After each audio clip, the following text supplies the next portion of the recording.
My name is Musa, and I'm also a student taking data analytics, data science, and data engineering. And we've been together throughout the entire journey. And it's also my hope that we're going to continue collaborating and working together as a team. So for this part of the integrated project, we are going to be visualizing Maji Ndogo's past. That is from our past analysis. And today's session won't be long. I won't take too much of our time. I'll just go through the integrated project, and then maybe we are going to use the results of our analysis to answer a few questions, or even to discuss about some key insights from the integrated project. So this is it. These are the steps that we are going to go through, or even that we will be required to go through for us to be able to go through the entire project. We have our key insights from our SQL analysis. We also have analysis about infrastructure. We also have queue-time analysis. And then the last part will be on crime versus queue-time analysis. So I've broken down the project into four main parts that we are going to go through. And then after we are done, we are going to maybe discuss a few questions, or even maybe use our analysis to answer these key questions. These are just some of the questions that I got from the project itself. So we've been working on the dataset, the MD database, that contains information about Maji Ndogo, or even contains data about Maji Ndogo. And from our previous analysis, we were able to come up with some key findings, or even some key insights that we are going to be using to further visualize our data. So before we deep dive into our analysis, or even into our visualizations, the first thing is to import the CSV file into our Power BI. So this is a file. And on clicking on the file, you'll see the option to download. I've seen so many people who have been having problems with uploading the file, or even importing the file from their internal storage. So what you're supposed to do, you click on the file. This is a CSV file. You click on it. And after clicking on the file, it's going to take you to your browser, where you'll be able to download it. And then after you are done downloading, you can now use the file in your analysis. So what you do, you can use various ways to load your different tables, or even your data set into your Power BI. You can use the file option. On clicking on the file option, you'll be able to see get that data, this one. So you click on that. And after clicking on get data, you'll see various different formats, or even different types of data that you can load onto your Power BI. We have Excel, we have Power BI semantic models, data flows, and so many others. So you choose the appropriate format. For our case, that was a CSV file. So you're going to choose on the CSV file. And after choosing on the CSV file, the file is going to be loaded onto your Power BI. Otherwise, if what you are using is maybe a different format, then you can choose any other format. Now, apart from that, you can also use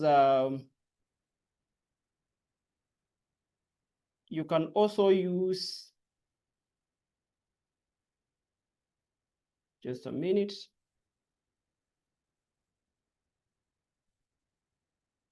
Yes, you can also use the home option. You click on home, and after clicking on home, you click on get data, and after clicking on get, you're going to see a long list of all the options, or even all the data types that you can actually load. If it's maybe a SQL base, then you can also choose on that. You choose on SQL database. from that. So once your data is loaded onto your Power BI, the next thing is visualization, or even we try to visualize our data. And what we do is that now within your Power BI page, we have the canvas. The canvas is the interactive part, or even the one that you use, for creating your different visuals, or even different visualizations. In this case, whether a bar chart, whether a bar graph, whether a column chart, whether maybe a line graph, and so many others. So this is your canvas. And then we have the filters. This is the filters. This is the filters region. That is the filters region. And the filters region is majorly used when you want to, come up with a different, or even you want to filter your data. So what you do is that you make use of that option. That is the filters option. This is the filters, or even the filters tab. And then we have the visualizations tab, this one here. This is the visualizations tab. And the visualizations tab contains all the visualizations, or even all the different types of graphs that you can use, whether maps, whether cards, whether there are so many.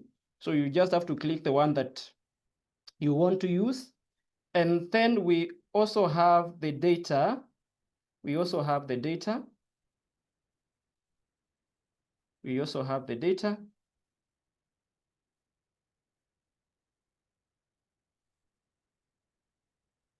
We also have the data, which is this one, the data tab.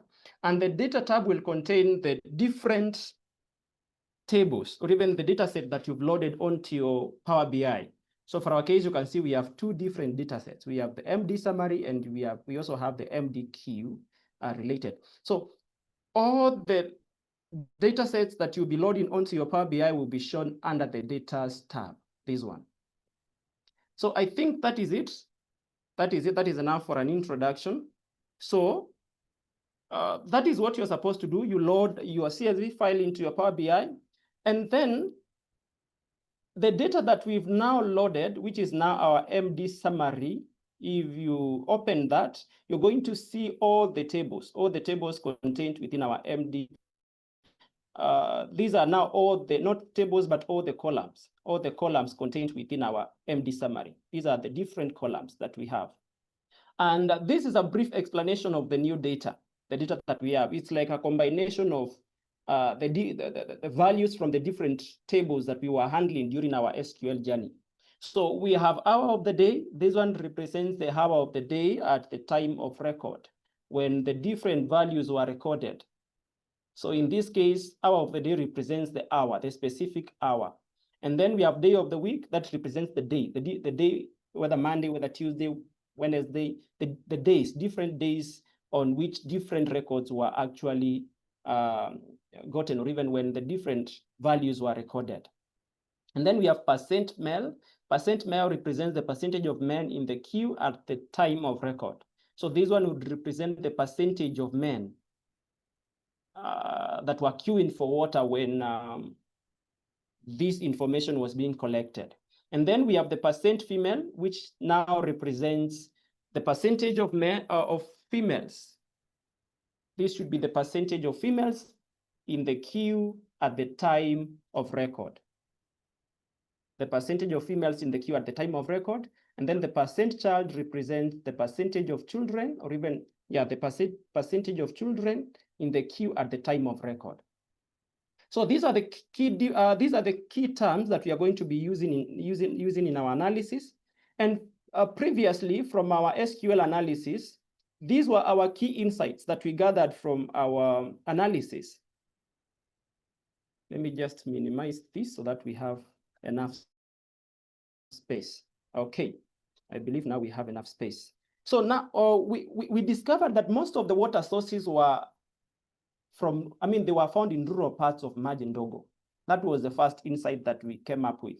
Most of the water sources are found in the rural parts of Maji Ndogo. And then we also discovered that 43% of the people were using shared taps. And this one meant that 2,000 people That one meant that 2,000 people shared one tab. At least 2,000 people shared one tab. And remember, when you talk about 2,000 people sharing one tab, this is now data from different homestays that was grouped together, and this was just a cumulative value in this case. That the 2,000 people, that didn't mean that 2,000 people would queue for water from one tap.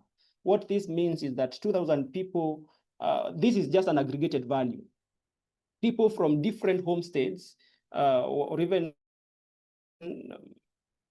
we know that each homestead had at least 6 people sharing a single tap. So this was value from different homesteads. And after compiling that data, that is when they came up with this value. 2,000 people often shared one tap. And then we also realized that 1% of our population has water infrastructure in their homes, but within that group, 45% face non-functional systems due to issues with their pipes, maybe poor infrastructure in this case, pipes, pumps, and reservoirs not working. And we also realized that towns like Amina, the rural parts of Amansi, and couple of towns across Akatsi and Awasa also have broken infrastructure. And then the other thing was that 18% of our people are using wells, but within that, only 28% are clean. And they are mostly in Awasa, Kilimani, and Akatsi. And then the last insight that we drew from our SQL analysis was that our citizens often face long wait times for water, which averages to 120 minutes. 120 minutes. So queues are very long on Saturdays. Queues are longer in the mornings and evenings. Wednesdays and Sundays are the shortest queues. So this is what we are going to be using to analyze our data. We want to now visualize this information, know whether our analysis was correct. We want to visualize this information. And in analyzing that, we are going to be guided by these specific questions. So the first one is, what is the percentage of people living in the rural and urban parts of Maji Ndogo? So we want to know the percentage of people living in the rural and urban parts of Maji Ndogo. That is what we want to know. But in this case, before we determine the number of people living in the rural and urban parts of Maji Ndogo, it is good for us to know then the total number of people living in Maji Ndogo. That is for both urban and also rural. So in that case, we dive into our visualizations. So from our table that contains the different columns, we are going to select our relevant column that contains people in this case. So we want the number of people served. That is what we want. Number of people served by the different sources of water. Because in this case, we do not have information. We don't have a column that shows the number of people, the total number of people in urban and rural. So in this case, we are going to use the total number of people served by the different sources of water. And then we aggregate that value so that we get the total number of people in Maji Ndogo. So we click on that. And after clicking on that, you can see that Power BI automatically selects a chart. So what we want in this case, we can first of all work with a table. We can work with a table, and you can see that it has already calculated the total number of people served. So in this case, we are having 702,504. That is 70,250. 70,250,426 people. But in our case, remember, we are having, we might be having duplicates, because in this case, we've just checked the aggregated value for people served. In this case, we remember, if you try checking on the data, if you try checking on this table, this is the table that contains that information. Okay, let me select on this one. So this is the table that contains that information. Now, under visit count, we have different regions or even different locations that were visited more than once. We have those regions that were visited more than once in this case. So if you scroll down, you're going to see all the regions that were visited more than once in this case. So since we don't want duplicates, since we don't want duplicates, what we are going to do is that we are going to only work with the first count or even the first visit count. That is what we are going to do, because we only want specific values or even specific values from this table that give us the exact number of people per location. That is what we want. So we are going to work with regions which are the first visit count. And then the others are going to be regarded as duplicates. So in this case, what we do, let me delete this. And then, so now we are going to, first of all, click on the visit count, and then we filter the visit count. Let me change that to a table. Yeah, you can see we have sum of visit count, but that is not what we want. We only want the visit counts. So we are going to filter that. So under the filters tab, we filter that to only include values for the first visit. So in this case, we are going to change this. We can see that we have, it says show items when the value is less than. We don't want that. We only want the items when the value is 1. So we change that to 1.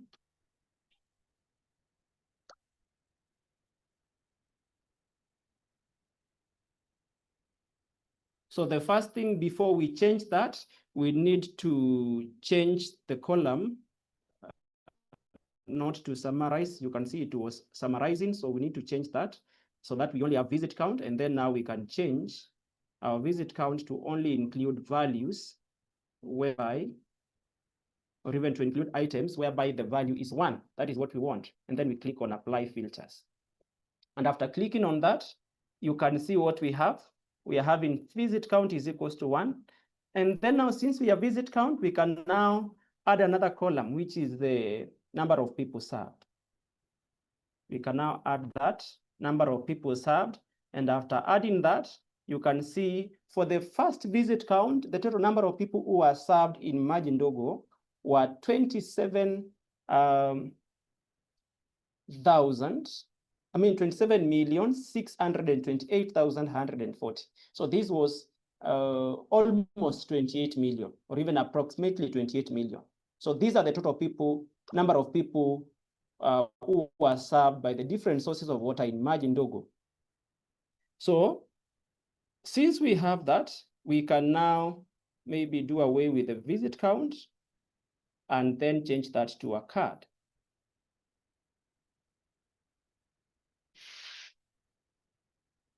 We can change that to a card, or maybe we can change that to a card. And as you can see, the total number of people served by different sources of water in Maji Ndogo, they are 28 million. So the next thing would be to now find the total number of people that are actually living in the urban areas and those who are living in the rural areas. That is what we want. The percentages of people living in the rural areas and urban parts of Maji Ndogo. That is what we are looking for. So what we do is that we use the same criterion. So we are going to select on visit count. Let me take this to this side somewhere here, or even maybe let me keep it there. And then we have visit count. I change that to a table. And then we change the column. In this case, we don't want aggregated data. We are not going to summarize. So we choose do not summarize. And then we filter our data to only contain values for the first visit count. So in this case, the visit count should be 1. And then we apply filters. So now we have that. We have that. So the next thing is to now select the province. In this case, we want values for the rural and the urban. So in this case, we are going to select on the, remember location ID, that one gives their IDs for the different locations. So we are going to select on the province name. The province name contains data for the different provinces in this case. Okay. We want rural, so we are not going to choose on the we are going to choose on the location type in this case, because we want rural and urban. So we choose on the location type. Sorry for that. So location type. Yeah. And after selecting on location type, you can see we only have two distinct locations, rural and urban.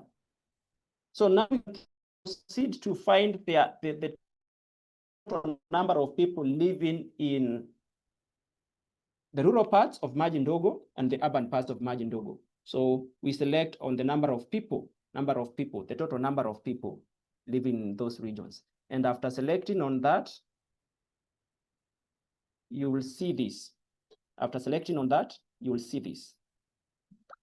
So this is what you are going to have.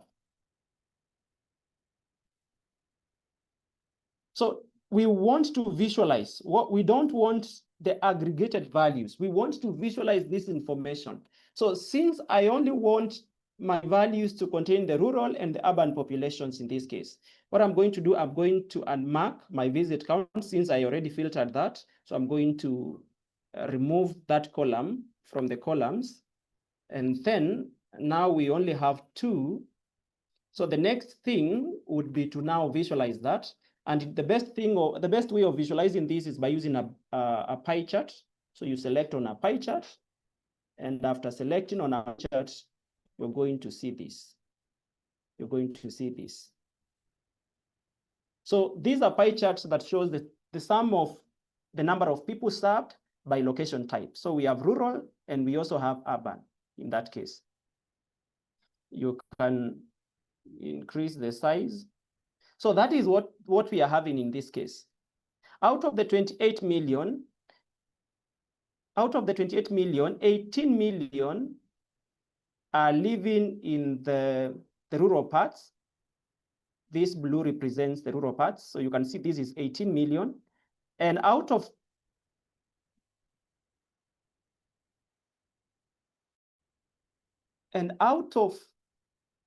the 28 million, 10 million are living in the urban parts, or even the urban centers in this case. So that is it. And it actually makes sense.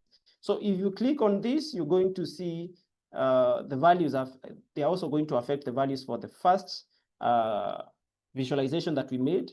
For example, in this case, if you click on the rural percentage, you can see out of the 28, we only have 18 million.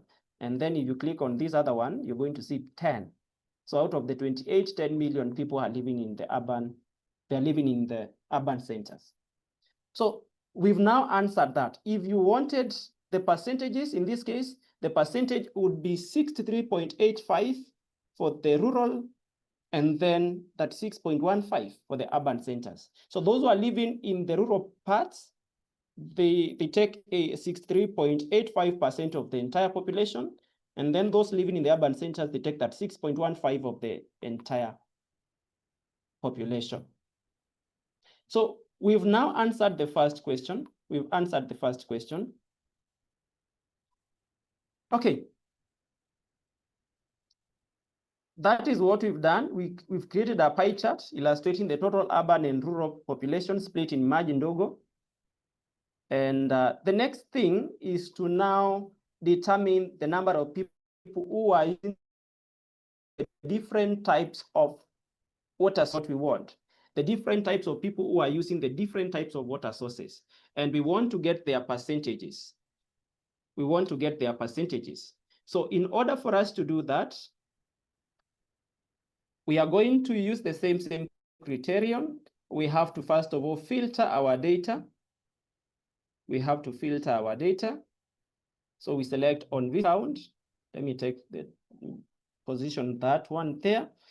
And then we change that to a table. And then we can now change that to not summarize, because we can see it's already picking or even calculating the sum. So now we have all the visit counts from the first to the 8th visit count. And then we need to filter that such that it only contains the values for the first visit count. And then we apply filters. And now we have that. So since we've already filtered our data, the next thing is to now select the different sources of water, So we select on the type of water source. And as you can see, we only have 5 distinct water sources: river, shared tap, tap in home, broken, and well. So after selecting that, we now want to aggregate or even find the total number of people that are served by each and every specific water type. So we add another column for number of people served. And as you can see, it is now calculating the sum of the number of people served. If maybe you wanted the average, then you can change that under the column. You click on the column and then you choose on average. But for our case, we want the total number of people that are served by each and every specific water type. So that is it. So now, since we have this, we want to represent this information in using one of the visualizations or even one of the visuals. And for us to be able to do that, remember, we are having values or even different sources of water. And we want to compare them with the number of people that they are each one of them is serving. So what we are going to do is that we are going to use a comparison type of visual. We want to compare them. So in this case, we are going to use a visualization that compares the two of them. So for our case here, since our data is already filtered for the first visit count, we are going to remove the column, visit count. We are going to remove it. And then after removing that, always ensure that the totals, or even what you have as a total, is what we had before. So the next thing is to now visualize that, and we can use a bar graph. For our case, we can use a bar graph. So we select, we can use, okay, let me use a stacked column chart. That would actually represent our values.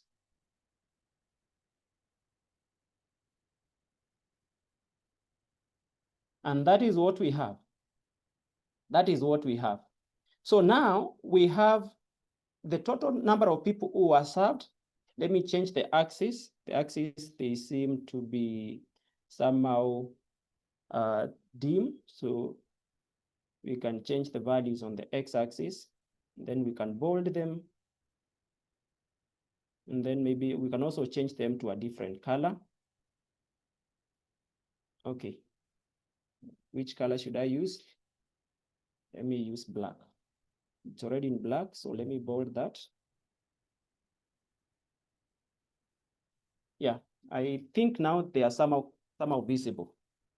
So that is what we have. A shared tab takes the highest. It has the highest number of people, or even it is serving the highest number of people, followed by a well, then followed by a tap in home broken, and then a river.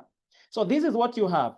Assume we wanted the percentages. Assume what we were looking for is the percentage of the percentages that each and every type of water source serves, the percentage of people that are served by each and every water source in this case. So what we do is that instead of using this, we can use a pie chart. We can use a pie chart to give us the percentages. So what I'm going to do, I'm just going to copy this graph, just going to copy that graph and then paste it here. And then I can move it. It's already pasted, so I can move it there.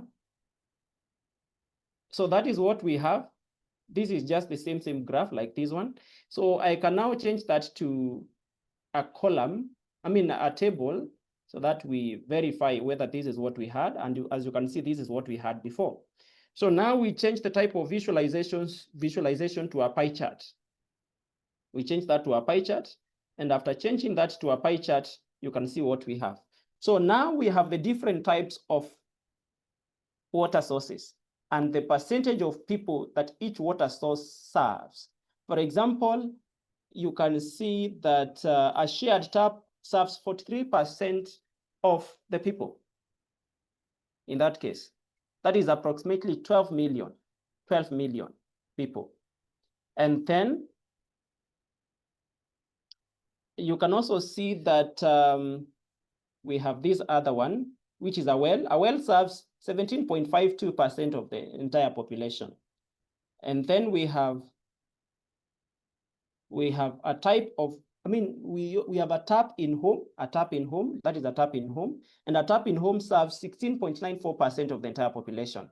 So with this, you can be able to know the different percentages, or even you can be able to determine which water source serves the lowest number of people and which one serves the highest number of people. So this is a visualization. Now, as I said, these different visualizations are all within the same canvas, or even they are within the same sheet. What happens is that all of them are interlinked. So once you click on one, then you will see the percentages for each and every, or even you will see a change within each and every other visualization.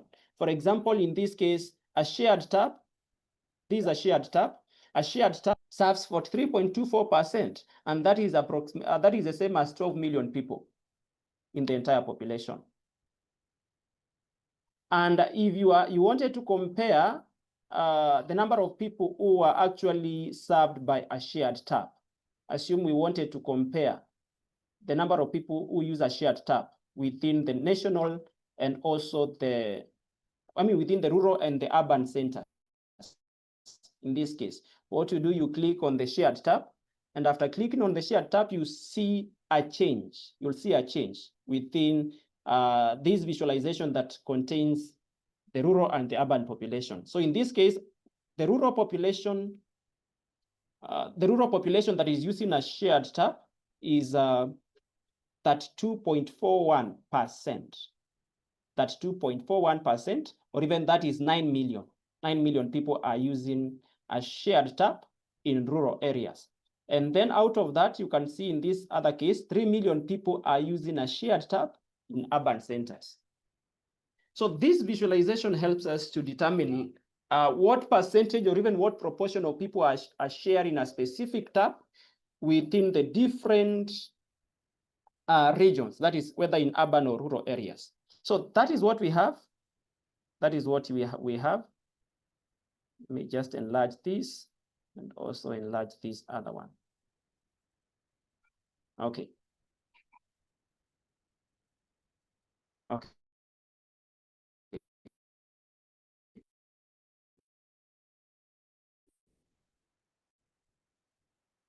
I hope that is it. So I believe we've also answered the second question. What is the number of people using a shared tab? What is the number of people using a shared tab in the urban areas of Maji Ndogo? So in this case, the number of people using a shared tab in the urban areas of Maji Ndogo would be the number of people using a shared tab in the urban areas of Maji Ndogo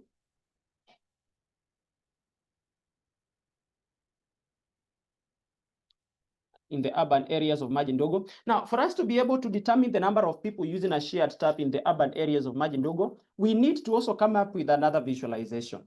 We need to come up with another visualization. And for us to be able to come up with that visualization, this is what we are going to do. So of locations against the number of people served, or even against the number of people in that location. So it's a visualization like this, just a column chart or even a bar graph in that case, but for this specific visualization. So I'm just going to copy this. Let me reduce that. And then let me copy this visualization, the first visualization, and then I paste it there.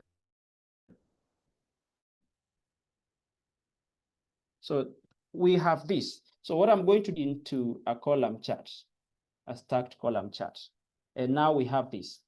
So this is a visualization that shows the number of people living in the rural areas and the urban areas of Maji Ndogo. So now for us to be able to answer that question, the total number of people who are sharing a tab in the Maji Ndogo, what we need to do is we click on the shared tab from one of the visualizations, a shared tab, and you'll see the number of people within the second visualization. So the rural number of people sharing a tab is 89, or even 8,955,000. Okay, that is yeah, 955,006. I don't know whether I'm reading that correctly. Yes, it's 8,955,506. So that is the number of people who are sharing a tap in the rural parts. The question was the number of people sharing a tap in the urban areas. So we choose the urban. And for the urban, it is 2,989,766. So with this visualization, you can actually answer so many questions. If we wanted the number of people who are sharing, the number of people who get their water from a river for the rural and the urban, then we can just click on the river. And after clicks, you'll see a change within the two visualizations. For example, those people who get their water from a river in the parts of Maji Ndogo, they are 1,674,864. And then those who are living in urban centers, but getting their water from a river, they are 687,680. Of course, you don't expect people to be getting their water from a river and at the same time, they're also living in urban centers. So that explains why we are having a low number of people in that case. And you can actually play around with these graphs to answer any other question. So that is it. So we've answered the second question. We've answered the second question, which was on the number of people sharing taps in the urban areas of Maji Ndogo.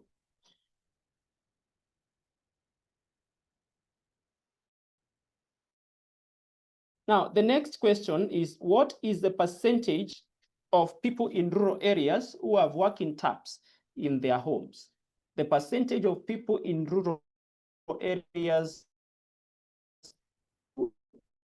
taps in their homes. So we go back to our visualization.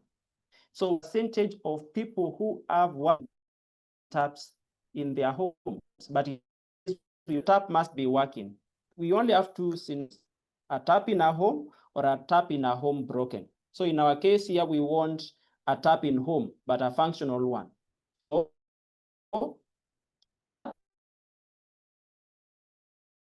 in home, that is a column that that is the chart that shows percentages. So in this case, you can see the percentages. So the percentage of people living who are having a working tap in their home, it is 7.55, as you can see. They are 7.55. And then if you wanted the urban, and you see a slight change, 0.39%. So those people who have taps in their homes and they are living in rural areas, the percentage is 7.55. And then maybe the entire number of people in that case would be 2 million people, 2 million people. Yeah, so that is it. So we've answered those three questions. So the next thing is to now determine this percentage, 43. We are being told that 43% of our people are using shared taps. They are using shared taps. Now, if you look at this visualization, you can see the percentage of people who are sharing taps correct. The analysis was correct. 43.24% of the people were sharing a tap. They were sharing a tap.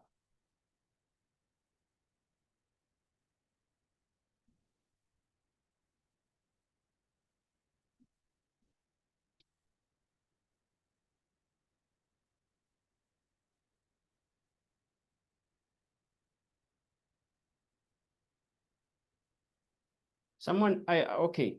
Someone says I zoom it a bit. Let me zoom that. Okay. Let me just zoom that. Then minimize these ones. So I hope now you guys are able to see. So I will just be navigating. We just minimize that a little bit. Yeah. So this is what I was talking about. Tab, you can see it has a percentage of 43.24. So that means that our analysis was correct. Now, the next thing is to determine that 1%. We are told that 1% of our population has water infrastructure in homes. That means that they either have a working tap or a tap that is broken.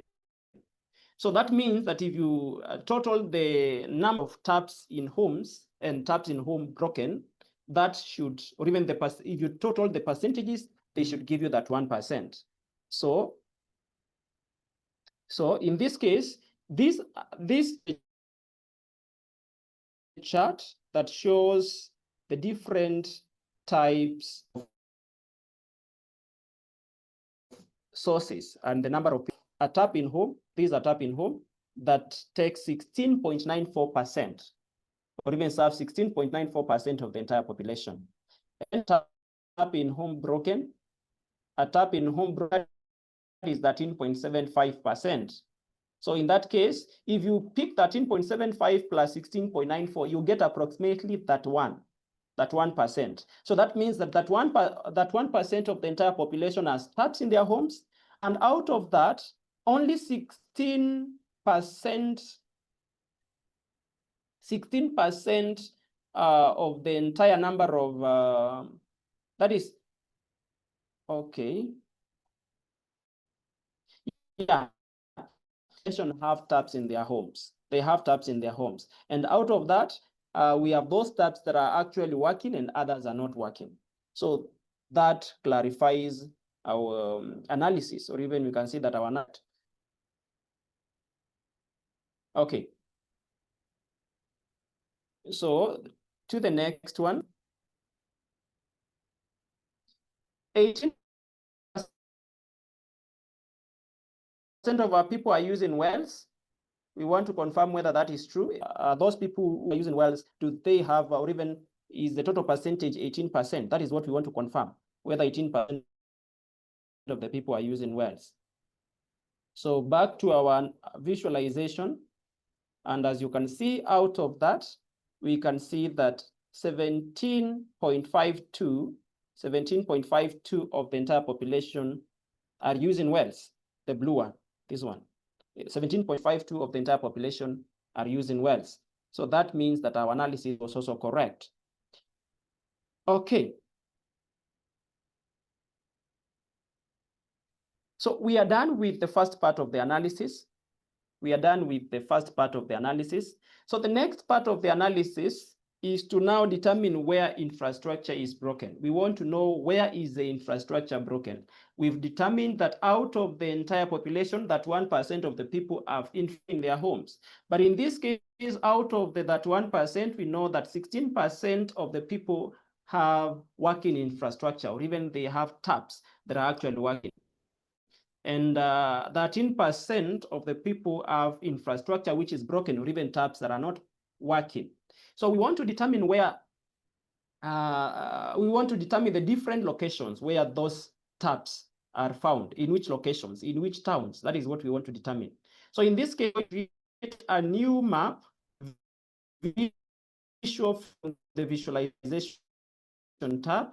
We are going to create a new shape. And in this case, the reason as to why we're going to create a new shape map visual is because remember what we are working with, or even the different town names and the different country names that we've been working with. Some of them are theoretical, and you don't expect to find the map of those towns online, or even we don't know whether we have a specific map for them. So in this case, we are going to be coming up with a shape map.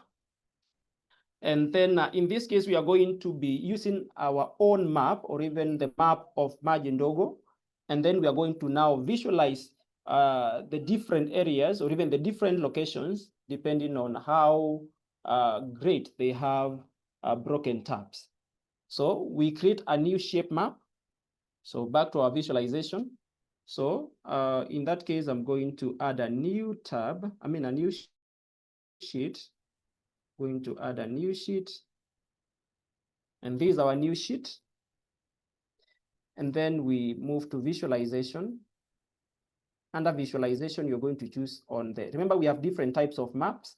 We have a tree map, we have a map, we have a field map. A field map, mostly this one is used when you are having maybe data that contains countries that are known, like Kenya, Uganda, Ghana, and so many others. And then we have shape map. These are shape map. Sometimes you may miss on the shape map.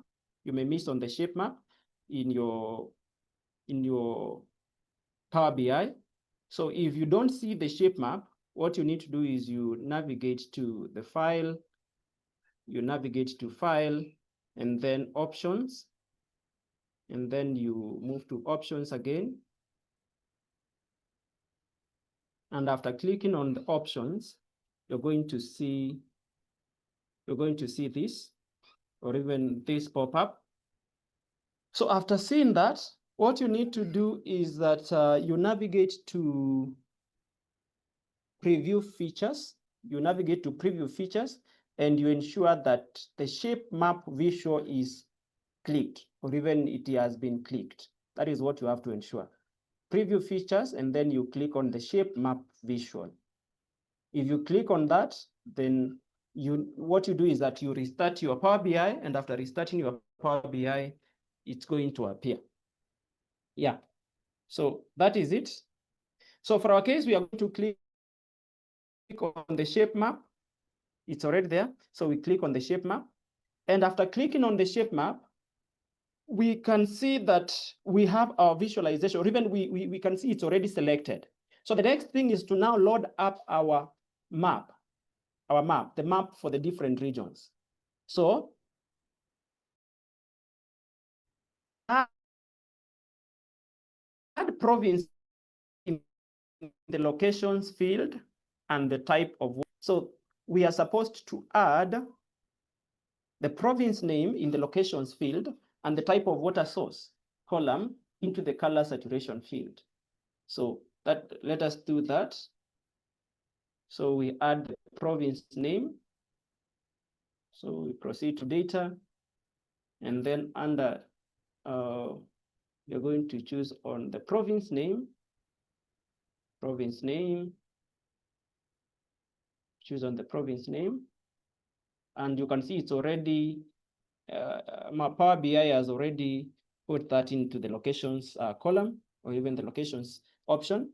And then, okay, let me delete this. I can see it. So I need to select this. Yeah. Then now I can choose on the province name.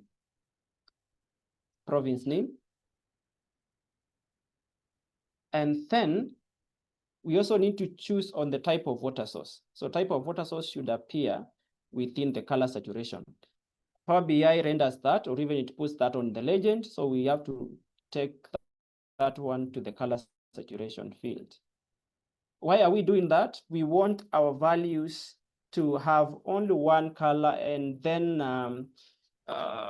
the visualization is going to have different intensities of the same color, such that the one that is going to have the highest intensity of color will have the highest number of maybe broken tabs.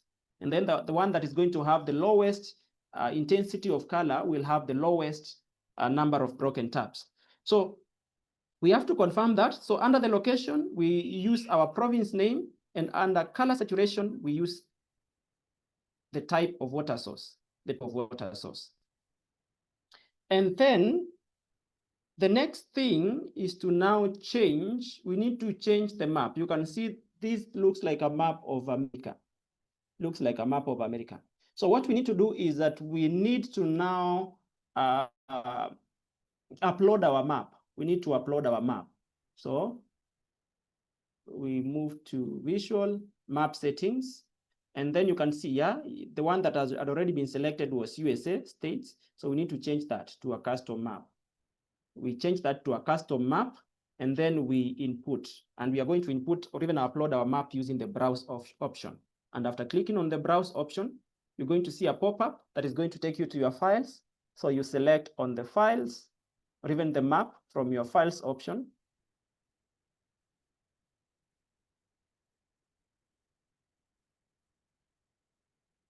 Okay. And then after clicking on the map, you can see that now we have our map. We now have our map, and our map contains only one color. It contains only one color in this case. So, or even we have different intensities of this color.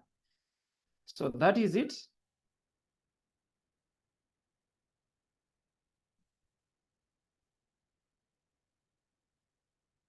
Okay, so we now have that. So the next step would be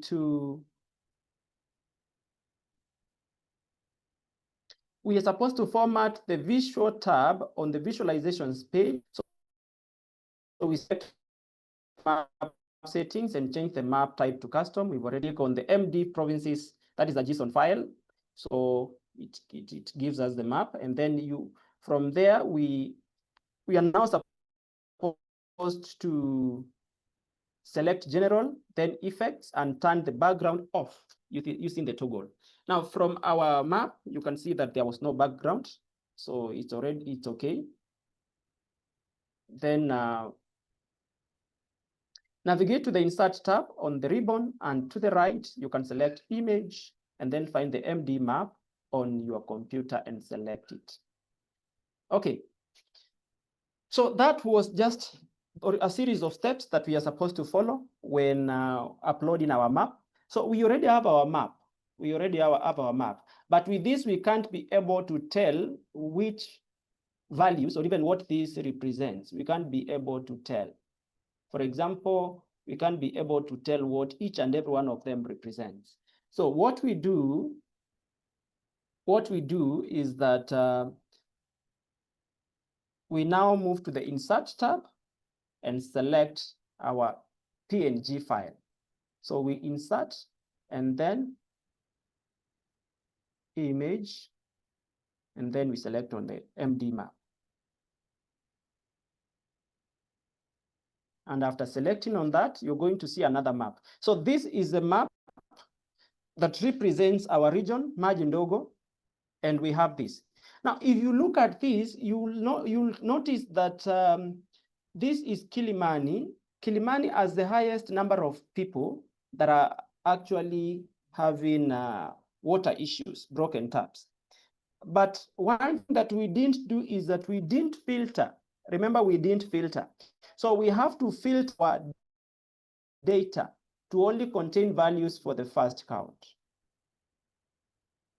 That is what we want. We want to filter our data to only contain values for the first count.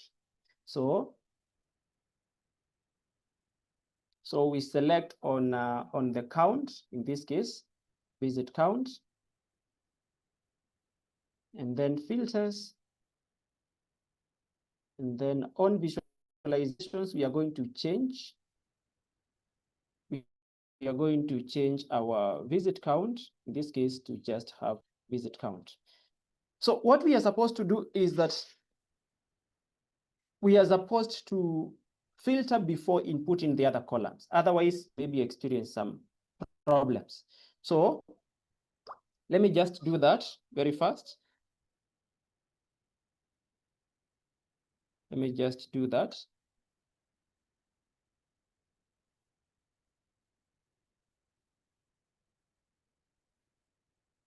Okay.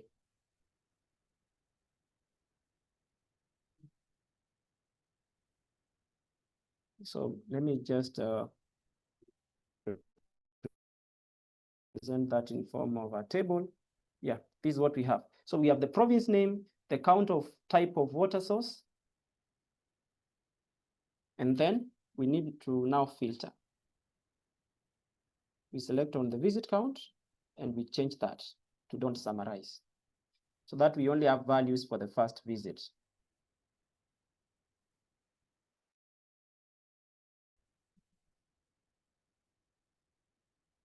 So on the visit count, we are only going to include the first visit.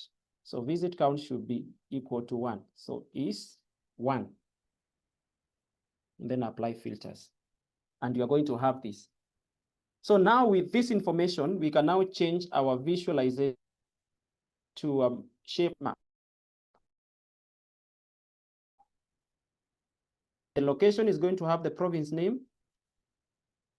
And then our color saturation is going to have the count of the type of water type.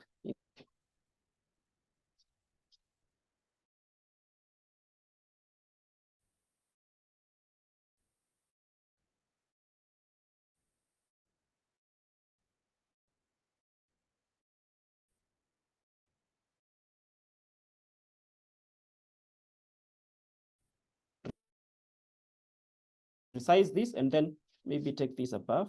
First of all, I have to ensure that they are all equal, and then I can now send our image to the back.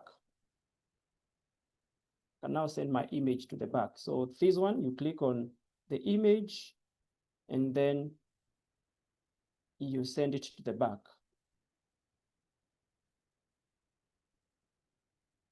That should be under format. So format and then send backwards. Yeah. And after doing that, you're going to see this. Just a minute.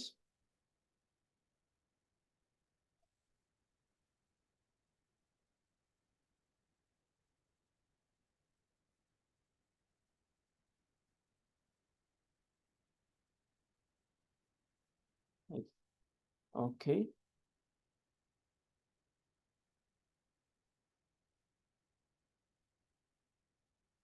You take them from the margin, just a minute.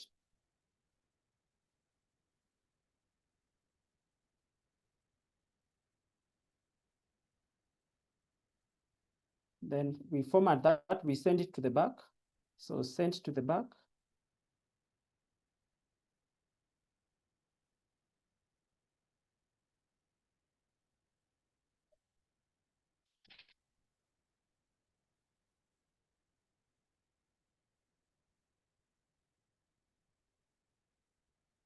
I think I did the vice versa.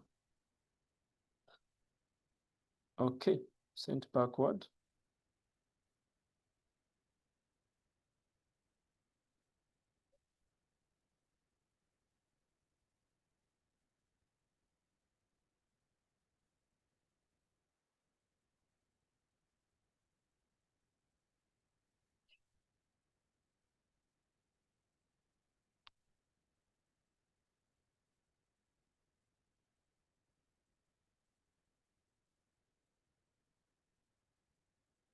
Okay.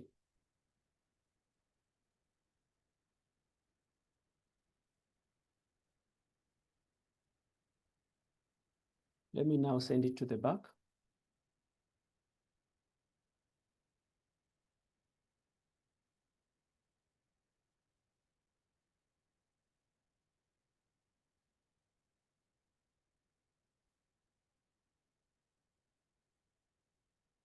Yeah, send to the back.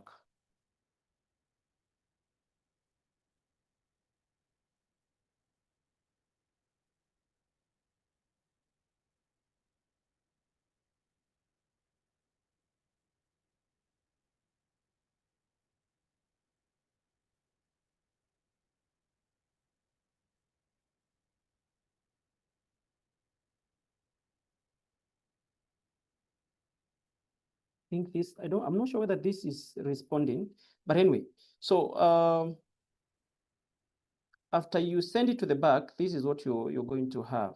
This is what you're going to have. It's going to be something like this.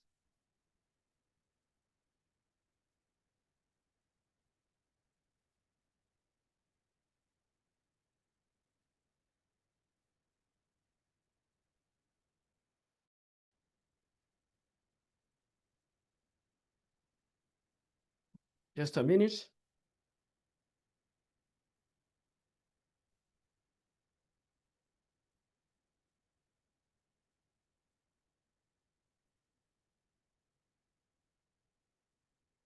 Yeah, you're going to have something like this. After you're going to have something like that. For example, let's just use this. It's like he's not responding. So for example, this is what we have. This is what we have. So I can change that to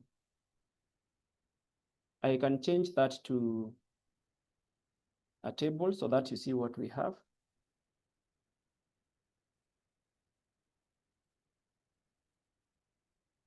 Let me change this to a table.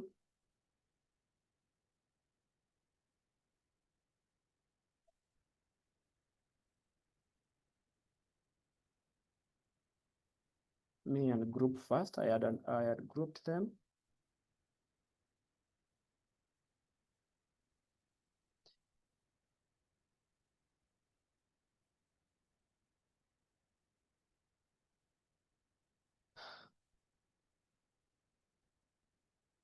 Yeah.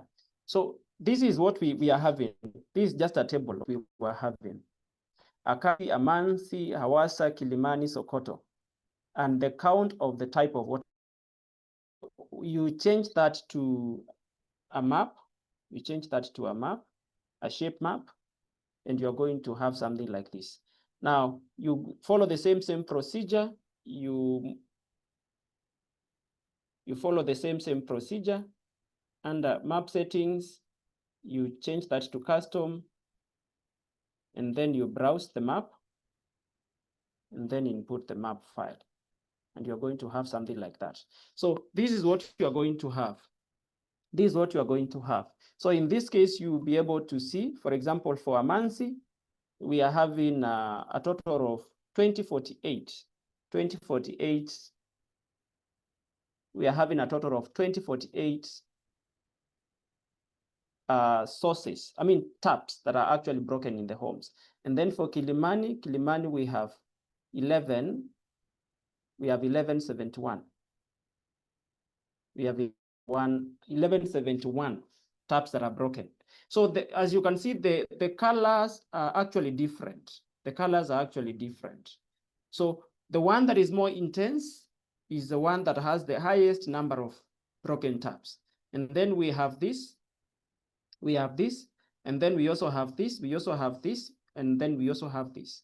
So for our case, in this case, we've worked with broken taps. So we only want the values whereby the taps in homes are broken.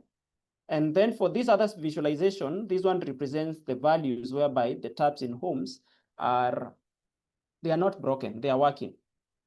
And as you can see, you also see that Amansi has also the highest number of taps in homes by Sokoto, then followed by Kilimani, then followed by Akatsi, and then lastly we have Hawassa. That is for those that have taps that are working in homes.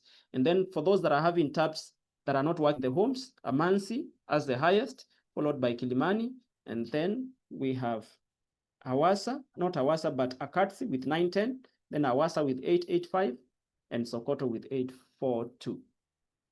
So what we were doing in this case, is just the same. It is still the same. What we've not done is we've not filtered out the different types of taps. That is not what we've not done. So if I'm to change that to a table, you're going to have the count of the type of water source. In this, that is where you can see we are having larger values. But still, you can also add another column, or even you can still filter. So we can filter that to only include the values whereby the type of water source is a shared tap. So we include another value, which is a shared tap. Which is the type of water source. Sorry for that. So I'm going to add that under the visualization. So type, we add that there. Type of water source. And then we can now filter that type tap. We select a shared tap. And after selecting a shared tap, we can now see the values are drastically changing. The values are drastically changing in this case. If we wanted maybe a broken tap, a tap in home broken, then we would just use this, Let me untick the shared tab. Yeah, if we wanted values for the tabs in home broken, then this is what we would have. This is what we would have. So assume that is what we are looking for. So we now change that to a shape map, and it's going to take you through the entire process.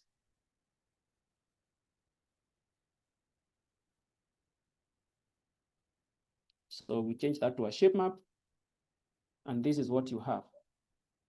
This is what you have. Now, when you notice you are having all the regions having the same color, that means that you've used under the visualizations, you can see we have our legend. So we need to remove the legend. We remove the legend, and after removing the legend, this is what we are having. This is what we are having. So now we have this one, which is Amansi, having the highest, then followed by Kilimani, followed by, I think, Hawassa, then that was Akatsi, Hawassa, and then this one. So we have different intensities to show different number of tabs per location. Different number of tabs per location. So this is what we have. Now, what we were doing before, we were actually trying to link the two. We can group them together. Let me first of all use this. Let me first of all make this to be the entire page.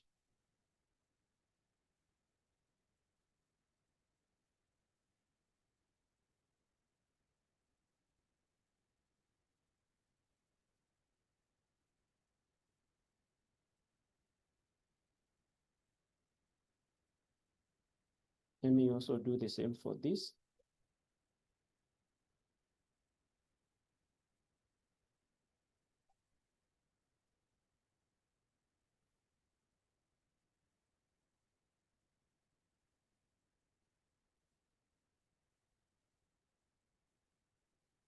Yeah, so now we need to bring this up so that they somehow look the same.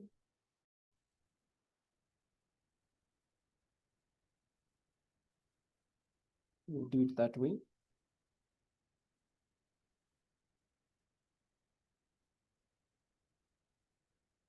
And then we've sent that to the back. So send that to the back. Then after sending that to the back, we now have this.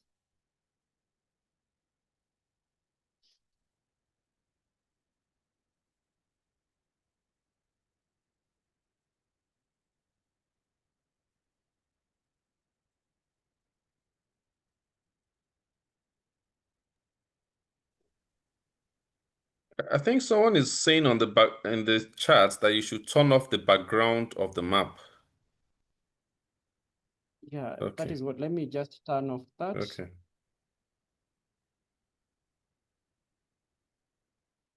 Effects.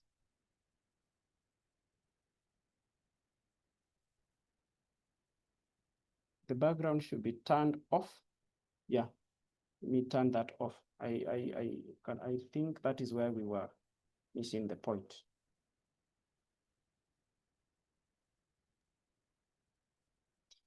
Yeah, so now we can merge the two together.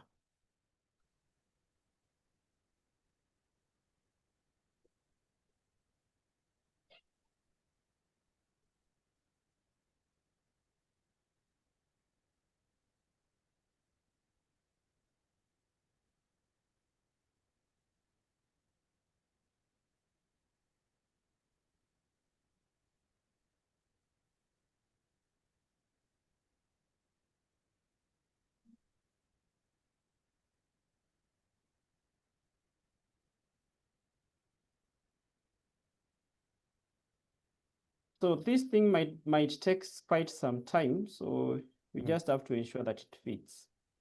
So yeah. That's it. So That's it.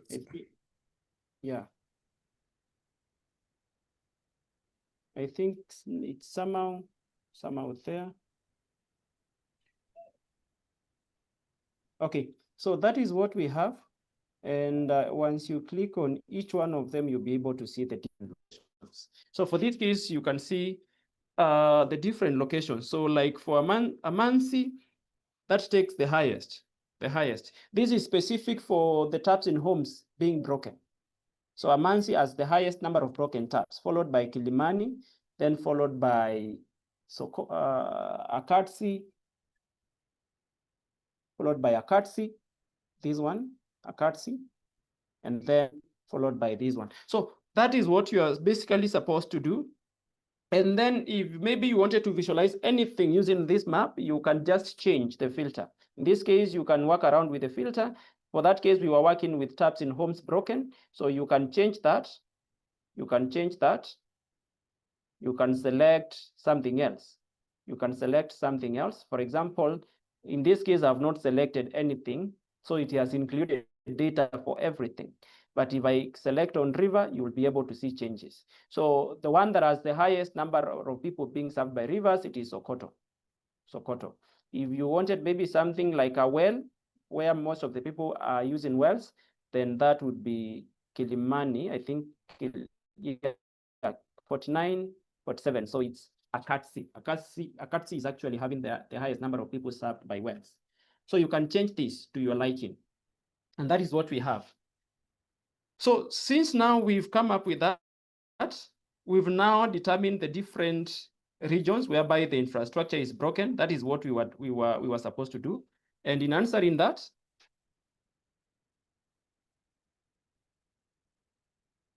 okay, so we have another question. Describe the distribution of people served by wells in rural and urban areas. Describe the distribution of people served by wells in rural and urban areas. So what can we say about the distribution of people that are served by wells in both rural and urban areas? So for that question, I think we are going to use our first visualization. This is what we are going to use. Remember, we have a visual for urban and rural, and we have a visual for all the different types of different types of sources. So you just click on the well, and you can be able to explain using these two. So for example, for the rural, those people who are using a well in the rural parts, in the rural parts is 11%. And those that are using maybe a well in the urban areas is 6.52%. So in that case, you can be able to actually explain the distribution, how the distribution is. So they are not equal. We are having 11% of the people using wells in, that is 11% of the entire population using wells in rural areas. And then 6.52 of the entire population using wells, and those are living in urban centers.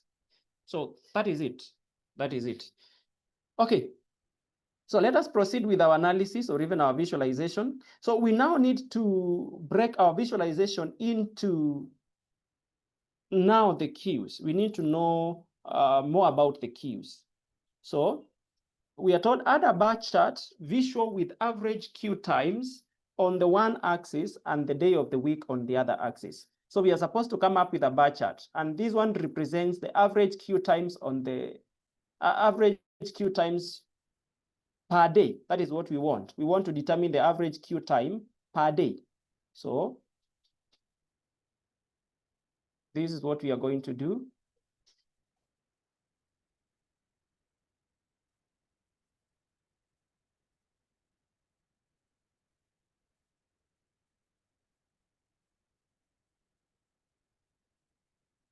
Okay.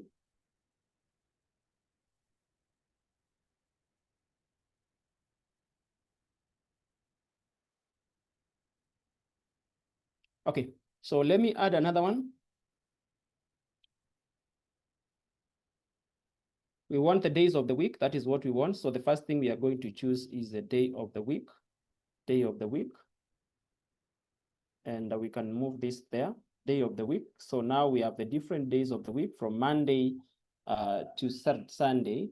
And then we can now add the queue time. That is what we want, queue time. What was the queue time for the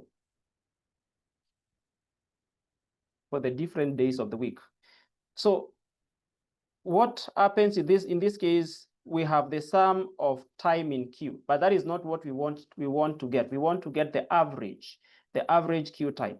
So under visualization, I'm going to change that to average. So you click on sum of time in queue, and then you change that to average, so that you are able to come up with the averages for the different days.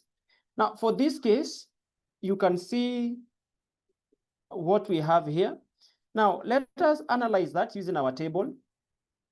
For the table, we have the different times of the day when each and every record was collected. And for this case, for example, we have Friday. Different people went to different locations on different days. And each time they went there, they found people queuing, and they recorded the time, the maximum time taken in each and every location. So for this case, we are going to account for all the locations and all the visit counts, because in this case, we are not interested in the first count. We are actually interested in actually all the counts: the first visit, the second visit, the third visit, up to the last visit. That is why we've not used a filter. So this is what we have. So now, since we have this is data that contains only 2 columns. So we can visualize this using a pie chart, or we can also use a bar or even a stacked column chart. So we can change that to a stacked column chart, and that would actually help us a lot. So this is what we are having.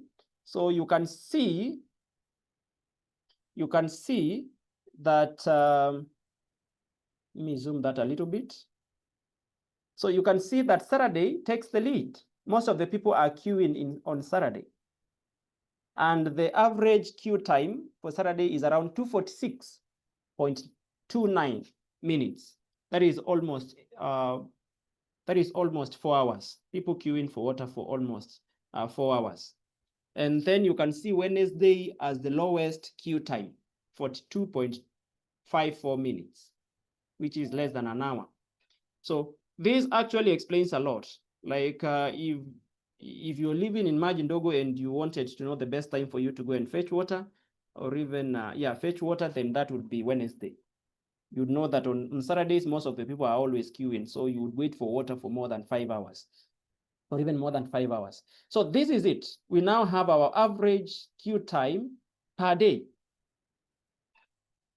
So the next thing is to create a line chart that plots the average queue times for the hour of the day. So we want now to visualize our queue time for each and every hour, and add the days of the week as different colored lines. So we want to know the average queue time per hour within each and every day of the week. That is what we want to know. So we have 3 things here: the average queue time, we have the day of the week, and we have hour of the day. So we are going to have a table having the 3. So now we select on the hour of the day. That is the first thing, the hour of the day, and we change that to a table to help us in our visualization. So we don't want the sum of the hour of the day. So we change that under columns to do not summarize, and that is what we have. We have the different hours of the day when water was collected. So we can now add a column for the day of the week. We can add a column for the day of the week, such that if it is Friday, we have Friday the 6th hour, Monday. That is, these are the different hours when when these records were actually collected. So like on Friday, most of the people went to fetch for water on the 6th hour. So that is it. So the next thing, we need to find the average queue time. So we choose the time in queue. And for that case, we want the average. So we change that to average. change that to average. Let me expand that. And you can see now we have the different hours of the day of the week, and the average of time in Q. That is what we have. So the next step is to now visualize this. We need to know which specific hour are the highest number of people queuing for water, and on which day, So we can now change this to a line chart. We can use a line chart in this case. A line chart would be best for our analysis. A line chart would be best for our analysis. So this is what we have. This is what we have. As you can see, the x-axis contains the hour of the day, and then the y-axis contains the average of time in Q. And then in this case, we don't have a secondary axis. And then we use a legend. A legend will give us the different colors, or even the different the value that we want to use in our grouping. So for this case, it will consider that each day of the week as a distinct entity. That is why you can see that we've used day of the week on the legend column. Now, if you use, instead of using it on the legend column, if you use this on the small multiples, then what will happen is that your graph would be broken down into small other graphs, whereby each day of the week would be considered as a distinct entity. So you're going to have all the days of the week: Friday, Monday, Saturday, Sunday. Like, it's going to extract all the different lines that were compressed in one line chart and then return them as different graphs. That is what you're going to have. So in our case, we need the day of the week on the legend. So we take that back. Day of the week on the legend, yeah. And after doing that, you can see.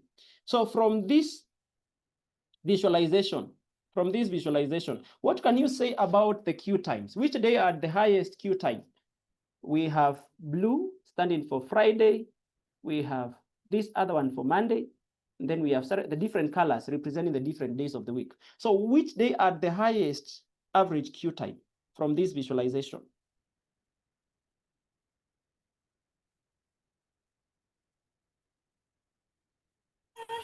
Friday, Sunday. Saturday. Okay. Saturday. Thank you. Saturday, obviously. Thank you. So you can see the top line, this one here. This one here is Saturday. It is the one that represents the day whereby most of the people are queuing for water. And there is actually a trend that is distinct to all around 4 days, apart from 2 others. As you can see, this is, I don't know whether that is pink or I think this is, okay, I think this is purple. Yeah, Sunday. There's a day which is Sunday. Sunday low trend, shows a low trend that the queue times on Sunday were very, very low compared to Saturday. And then you can see from 6 to 8, most of the people are actually queuing for water from 6 to 8, and from 4 to around, let me see, 19. That is 4 to around 8, not 8, but 7, to around 7 p.m. in the evening. Most of the people are actually queuing for water. So the queue times starts increasing from around 4. That is from Monday to Friday. So this information is actually very, very important again. And then the next one, we are supposed to create a bar chart that shows the average compositions of queues for each day of the week. So now we need a bar chart showing the average composition of queues, for each day of the week. And in this case, we are supposed to plot the average percent female, average percent male, and the average percent child on the y-axis and day of the week on the x-axis. So we want to know, yes, people were queuing for water, but what was the percentage composition of the females? What was the average composition of the males? And what was the average composition of the children? That is what we want to know. So we come up with another one. So we are going to choose the day of the week. Let me check what we are required to do. So we have, it's a bar chart. We need the average composition of queues, that is males, females, or children. And then we also need the days of the week. We also need the days of the week. So we are going to select the day of the week. Day of the week.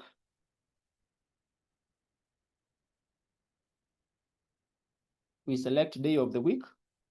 And as you can see, we have the different days there. We have Monday all the way to Sunday. The next thing, we now add a column for, the composition, the people who are actually, or even the percentage of people in the queues for each and every day. So I'll pick the number of, but percentage child, percentage female, and percentage male. The three. We have the days of the week and the percentage.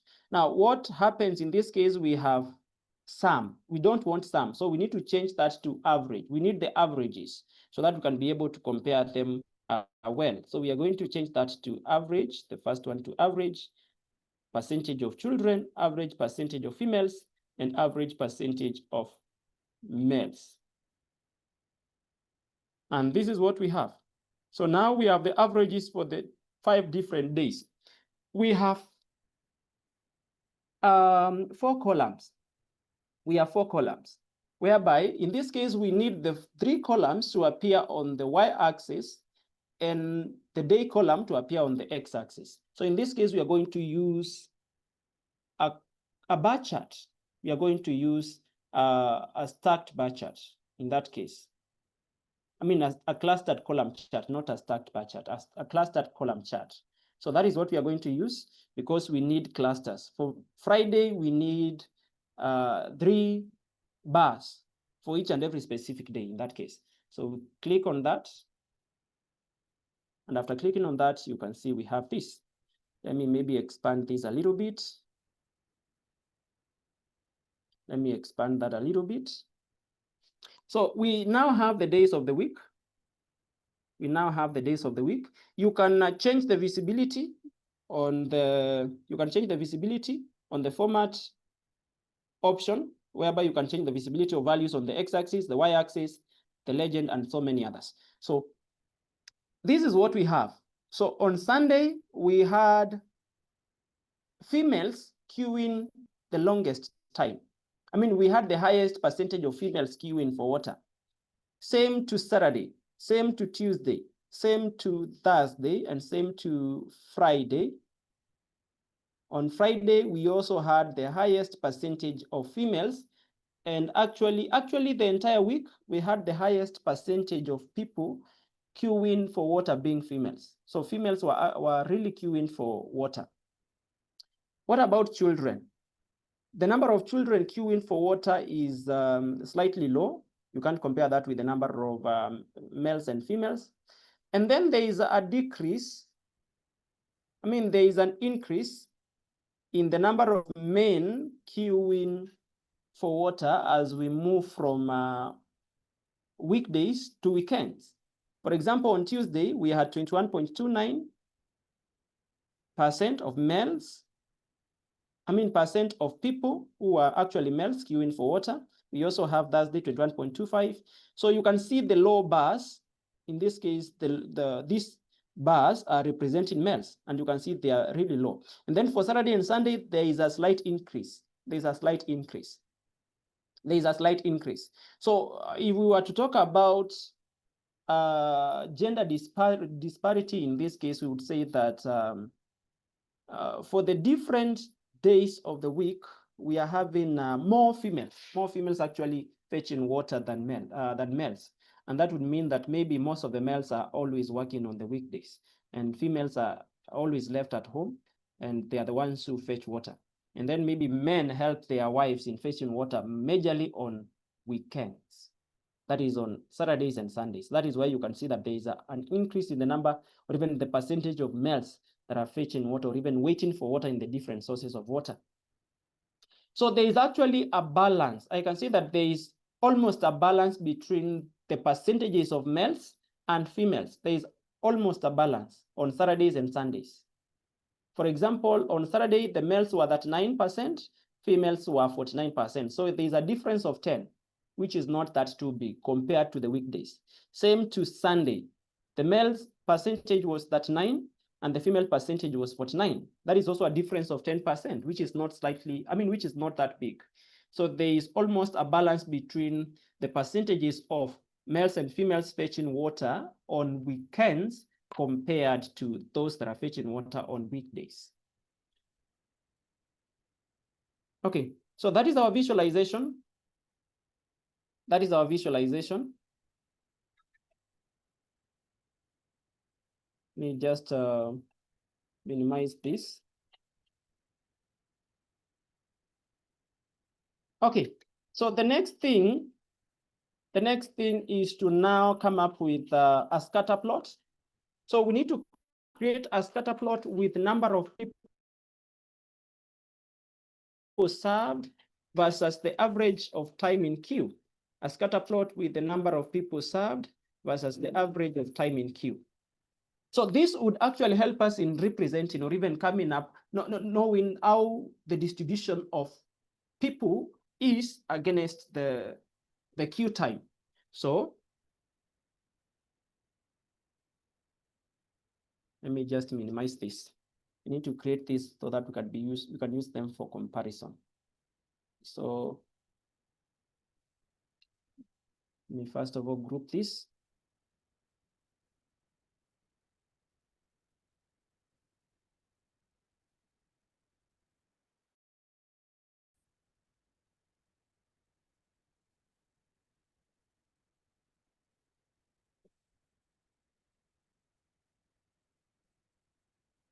We group that, and then now I can move that.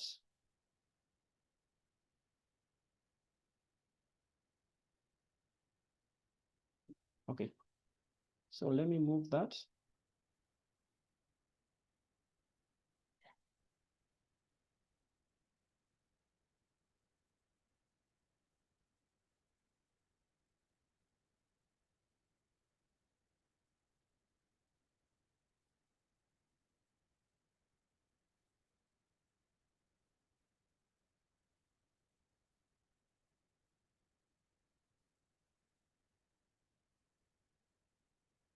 Okay, so now we need to create a scatter plot to visualize the queue times, the average queue times, and the number of people served. That is what we want. So we select on the number of people served and the queue time for the different days of the week. So let me start with days of the week. Day of the week.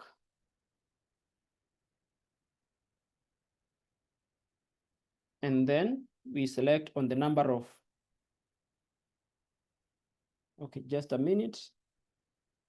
We want to include the number of people served versus the average of time in queue.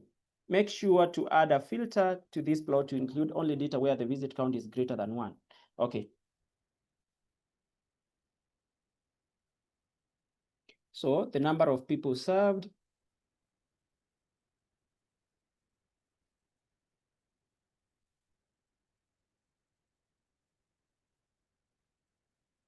So we have the sum of the number of people served, and then we have the average wait time. Time in queue. So we changed that to average. It's actually found the sum. We want the average time in queue. So we change that to average. And this is what we have. So we now want to use this to visualize our data. But before that, we have to add visit count. We need to add to use a filter to only include values whereby the visit count is greater than 1. But before that, let us first of all use visit count is equals to 1. Let us use visit count is equals to 1. So let us input that filter for where the visit count is equal to 1.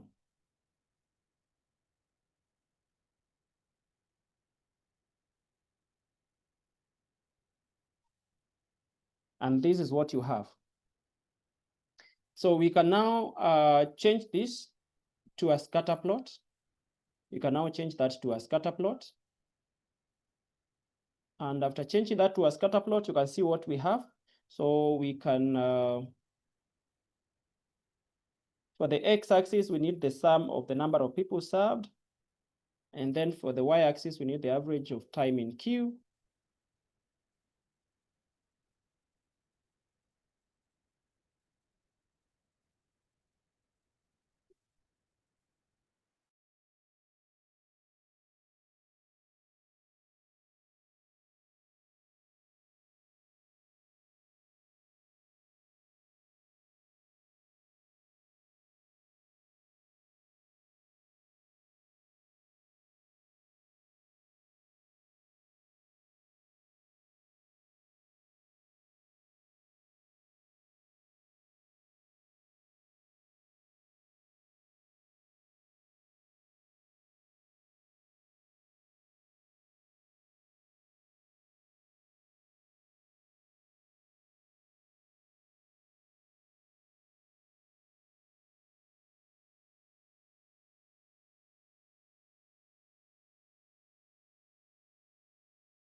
Sorry once again.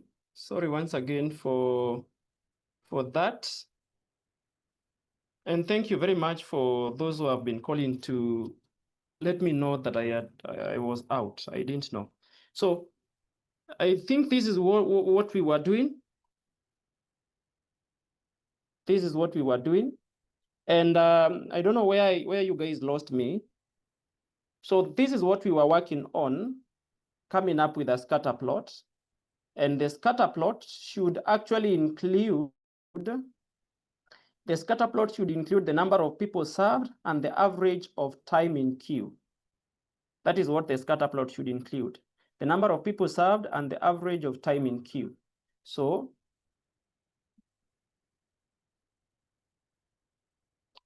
for our scatter plot, we select on that. Let me first of all change that to table view so that you see what we are having. Okay.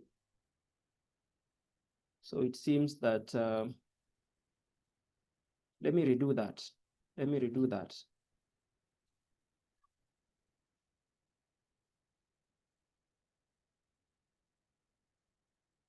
So we need to select on the days of the week, day of the week.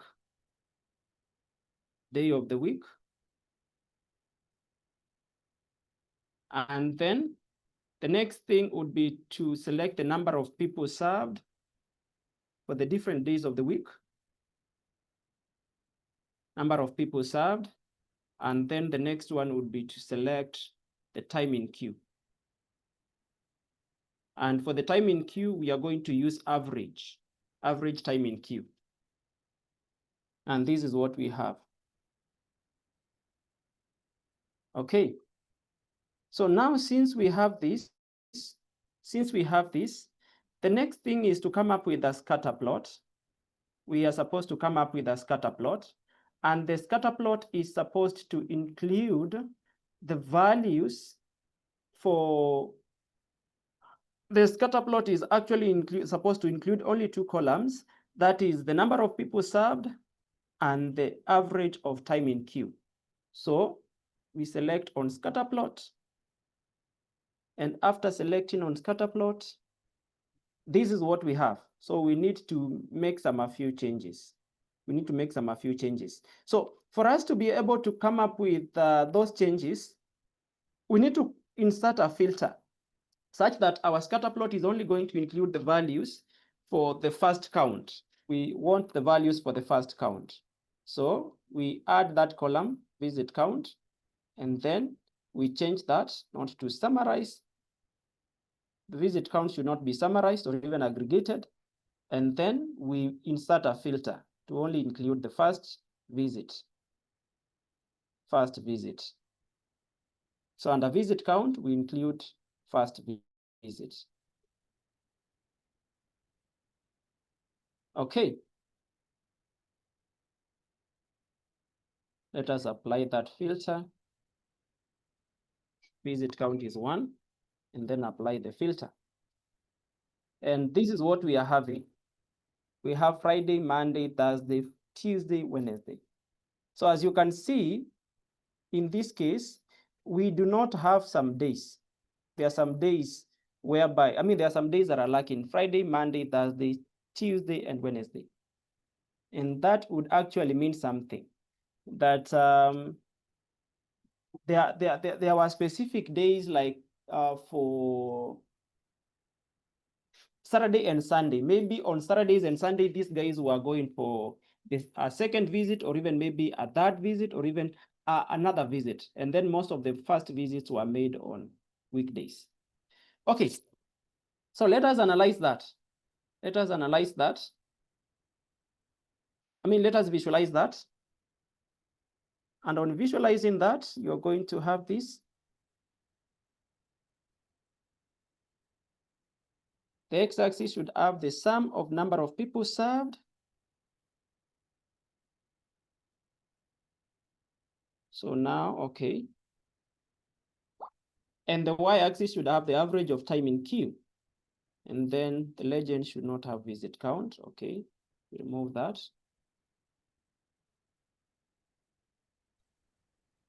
I think we are selecting, we are filtering where the visit count is greater than 1. Okay, thank you for that. So we are supposed to filter for where the visit count is greater than 1. That is what we are supposed to do.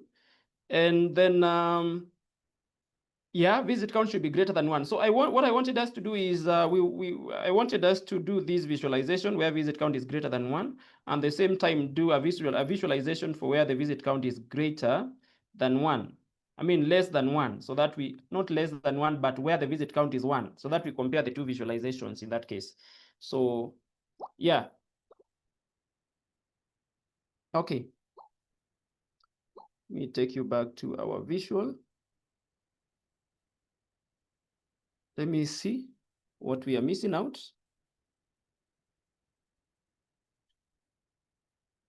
So on the values, we have what?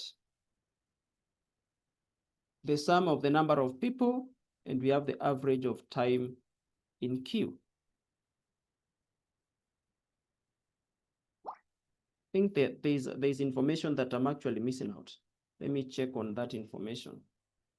There's information that I didn't include from the main document.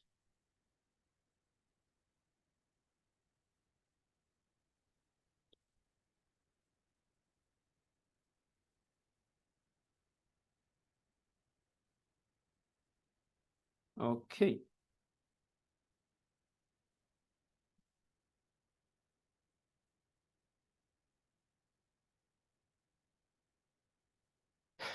Okay.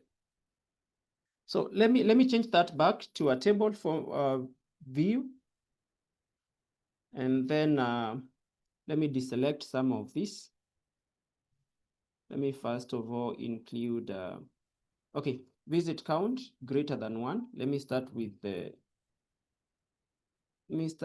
filter, and then we choose visit count is greater than 1. So we are going to choose is greater than 1, and then apply filter. And then we don't want that to be recorded as sum. So we change that, and we have these visit counts. And then the next step is to now choose on the number of people served, and the average time in queue. We change that to average time in queue. And this is what we have. So the next thing, we now visualize this.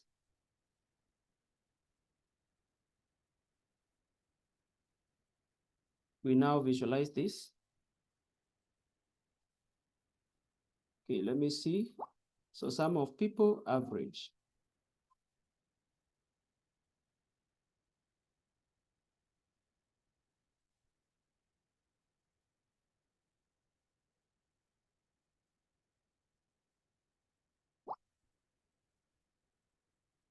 So now, since we've already filtered our data and we don't want visit count to appear, we remove it. And what do we have? I think there's still somewhere where we are doing it wrong. Anyway, so let me just take you to the visualization itself so that we don't waste a lot of time. Okay, so this is what you're going to have after visualizing the two. You're going to have this. This is what you're going to have. You're going to have something like this. So for this case, it is still the same that we've used. The number of people served on the x-axis and the average of time in queue on the y-axis. And you should get nothing else. You're not going to include any other value. So for this case, the only condition, the filter that we've used is where the visit count is greater than 1. As you can see in this case, I've used the same filter where visit count is greater than 1. Maybe I can highlight that, where visit count is greater than 1. Where the visit count is greater than 1. So this is the filter that I've used. The visit count is greater than 1. So now we can change this filter to maybe less than 1 and see what we are going to have. Not less than 1, but equal to 1.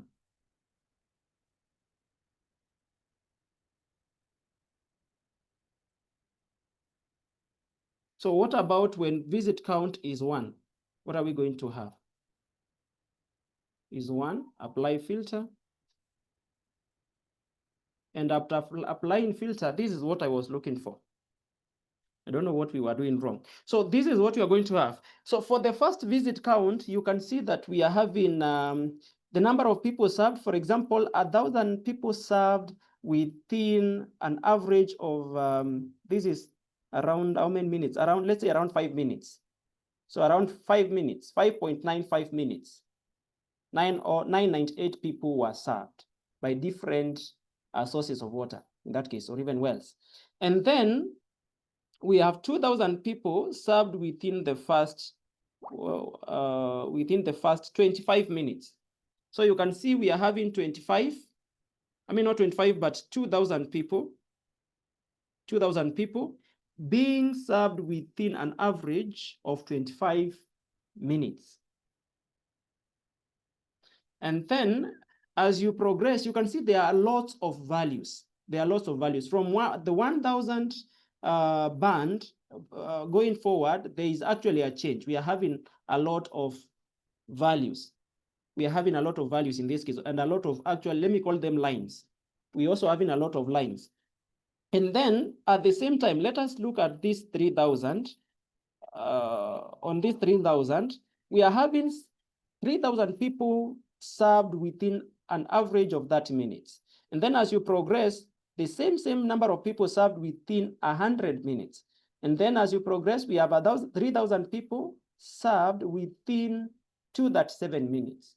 So this is what I really wanted. In this case, there is actually, it's like there is something wrong with the first visit. There's actually something wrong with this visualization, because you can't expect 3,000 people being served within an average of 30 minutes. At the same time, 3,000 people are being served at within an average of 100 minutes. And at the same time, 3,000 people are being served within an average of 240 minutes.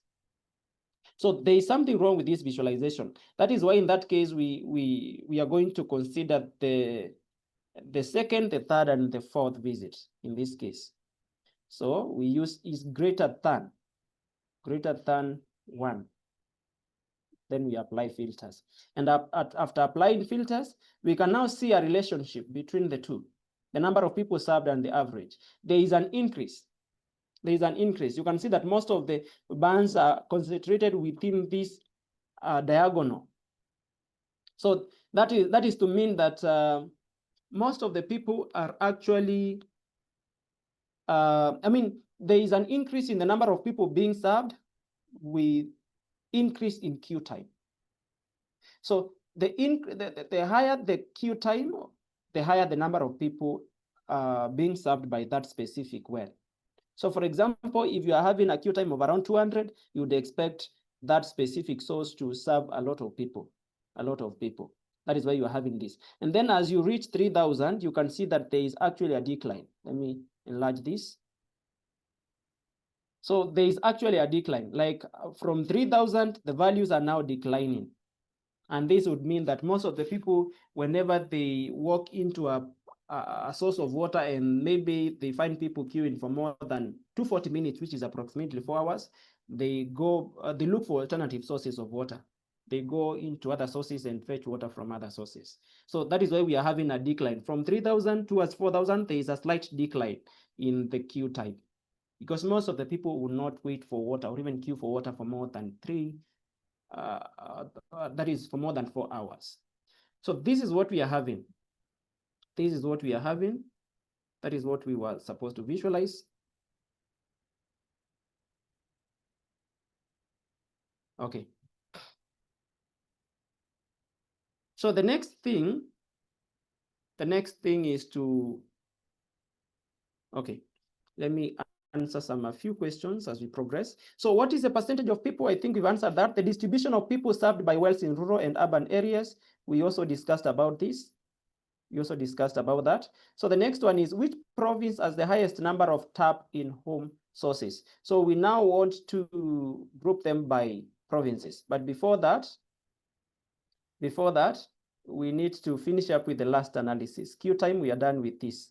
So we come to this. So we are now supposed to import the MDQ related crimes, and then we are supposed to visualize the number of crimes committed by type. Okay, let me see whether that. Okay, before I come to this, let me just answer these questions here. So which province has the highest number of taps in home sources? Which province has the highest number of tap in home sources? So in order for us to answer that question, we are going to use our previous analysis in this case. So this is what we are going to use.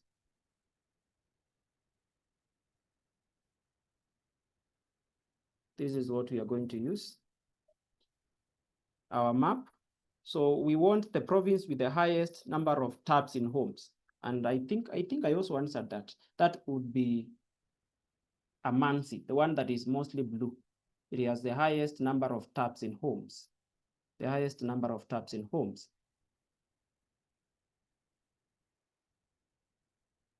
And then which province has the lowest number of tap in home sources?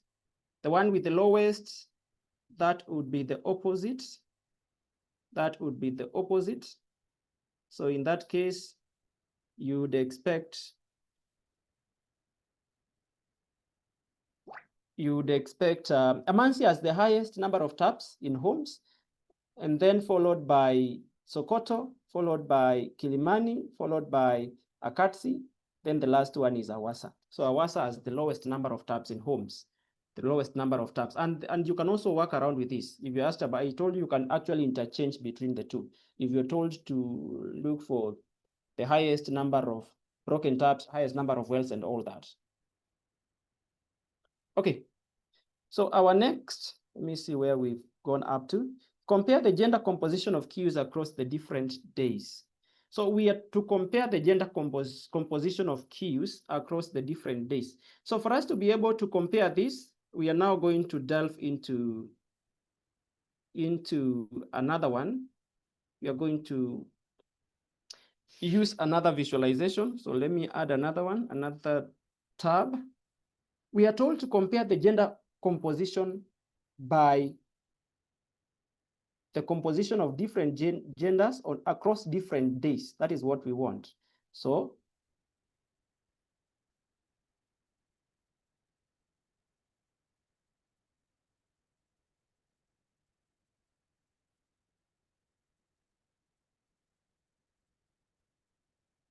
and I think we already have this visualization. So this one is what we are going to use. So in comparing the gender, I think I also answered that. I said most of the men are actually queuing for water on Sundays and Saturdays. Men are actually queuing for water on Sundays and Saturdays. On weekdays, they are not. The percentage is very, very low.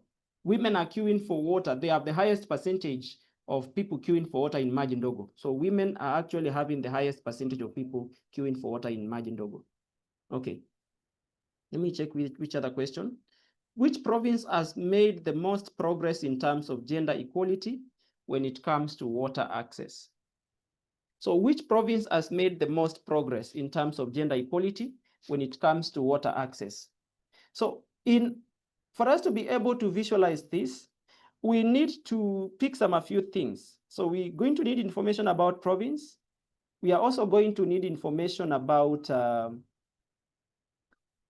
gender equality. So when you talk about gender equality, we are actually speaking about either male or female. So that means that we are going to require that category for male and female when it comes to water access. So we are going to choose on the province name, province name.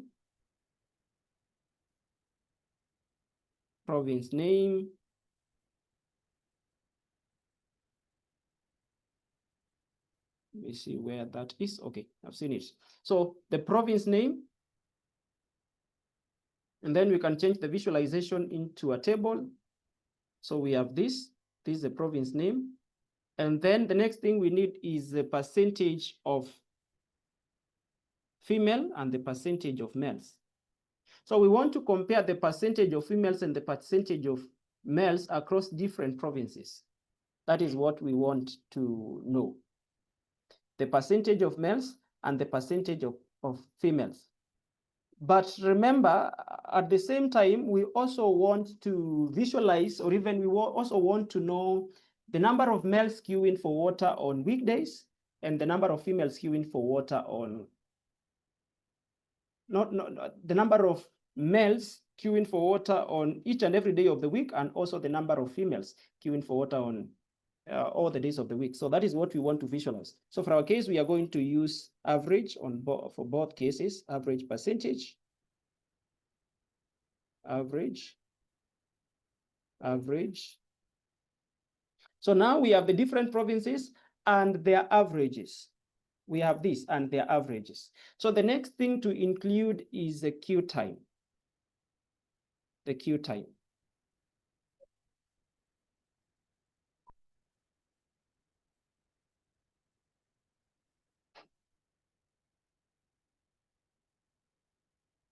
The queue time. And we need the average time in queue. Average time in queue. So we change that to average time in queue. So under columns, you change sum of time in queue to average time in queue. And we have this. So we can now visualize this. We can represent this using we can use a line chart. We can also use a column chart. So let me use a line chart in this case.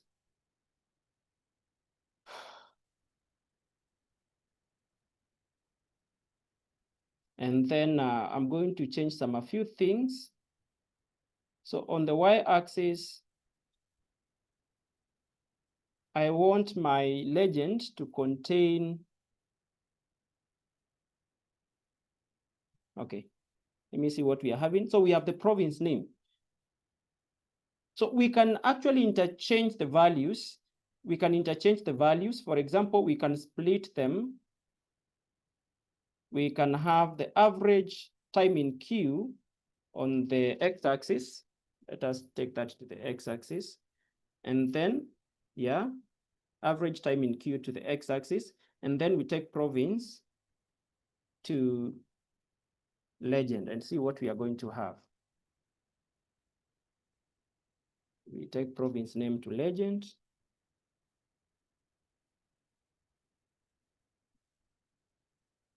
It's not moving. Okay, let me take that again.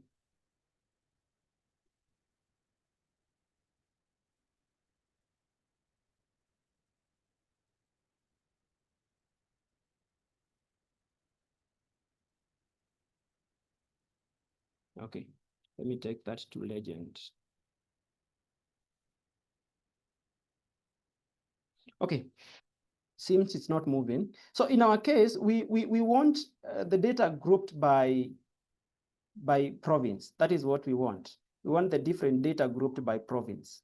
So for our case, we have this visualization, but this one is not a good one. It's not a good one. So we need to smoothen our lines or even our curves.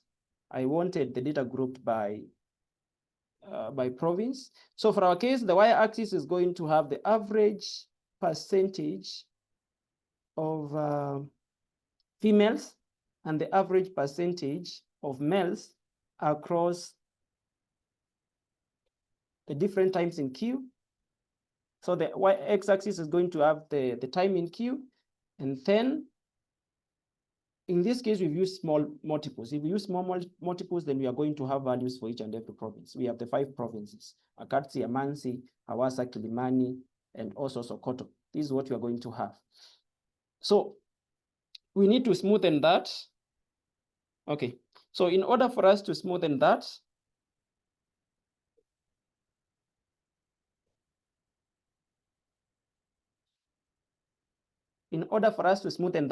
this is just the same illustration, the line graph that I used. For example, if you click on this, you're going to see in this case, there is a column that we didn't add, which was the day of the week. So we have day of the week. That is what we didn't add, day of the week as the x-axis. And then we have the average percentage of females on the y-axis and the average percentage of males on the x-axis. And then on small multiples, we are going to group that using, even we are going to split it using the province name, such that we have Akatsi, Amansi, Awasa, Kilimani, and Sokoto. So the question is, which province has actually worked towards reducing or even towards creating a balance in the wait times for both genders? That is the question. The question is, which province has made the most progress in terms of gender equality when it comes to water access? That is the question that we are solving. The province that has made the most progress in terms of gender equality. So this is what we have. This is what we are going to have if we visualize that. So in our visualization, we can add the time of the day of the week. So you can see this is Akatsi. And for Akatsi, we have the different days of the week: Friday, Monday, Saturday, Sunday. These are the wait times for the different people. We have the different wait times for the different days of the week. So if it's Friday, for Sokoto, we had 10% being male, or even 10% of the people waiting for water were male, and 81% of the people waiting for water or even queuing for water were female. So this is what we are having. So we need to now interpret this visualization. So if there is an effort that has been made towards gender equality, then that would mean that the two lines would actually be almost line on the same points. That would mean that the values are equal. Now, if you look at this, the gap between the females and the males is really great. Like there is a big gap. A big gap. So in this case, you can see that there is gender equality in this case. If you go to Awasa, on how many days? We have the first day, second day, and then third day, fourth day. So for 4 days, there is a very, very big gap in the number of people, in the percentages of males and females fetching for water. That is, for 4 days, females are actually fetching water. They have the highest percentage. And then for 2 days, the values are now, or even the values are now coming towards each other. That would mean that only for 2 days, we are having almost equal percentages for both genders, of which it is not equal. So for Awasa, it's 4 days out of 7. 4 days out of 7, not 4, but 5 days out of 7. They are actually 5 days. And then for Kilimani, it is still the same. For 5 days, there is no gender equality for 5 days. More women are fetching water than men. And then for Sokoto, it is still the same. The trend is still the same. We are having 5 days, 1, 2, 3, and then these 2 others. Those are 5 days out of the 7. So the only 2 days whereby people are, or even there is almost equal percentages, or even very, very close percentages of people fetching water is on Saturday and Sunday. And then when we come to Amansi, Amansi shows a different picture. On the first day, the second one, and then the last 3 days, those are 5 days, there is almost very close percentages of people fetching water. That is both male and female. You can see that we are having that first day, second, third, and then we are fourth and fifth. They are very, very close. So in that case, they only have 2 days, or even there are only 2 days in a month, which is Saturday and Sunday, whereby the number of people fetching water, or even the percentages of males and females fetching water is extremely big. But when we talk about the weekdays, Monday, Tuesday, Wednesday, Thursday, Friday, then the percentages of people queuing for water is almost the same. So to answer that question, the province that is actually fighting towards gender equality, or even has made a great effort towards gender equality, would be Amansi. It would be Amansi in this case, because for 5 out of the 7 days, we are having almost close percentages for both male and female. But for the others, it is the opposite. So Amansi has almost the highest, or even it has made the highest efforts towards fighting gender equality. Okay. So for this visualization, the only thing that we were supposed to add in this case was the day of the week. So we were supposed to add the day of the week for this one. Okay, but since we've answered that, let me just remove that. So to our next question, which town has the highest percentage of children in the queues for shared tab? So we need to know which towns have the highest percentage of children in the queues for shared tabs. So what we are going to do, we create a plot of the number of, okay, not that one. That is a different question. Okay. So we are going to select the town name, the town name. We select on the town name, change that to table, and we have all the towns, town name. And then the next thing, we want to know the town that had the highest percentage of children queuing for water. So again, we are going to select on the day of the week, day of the week.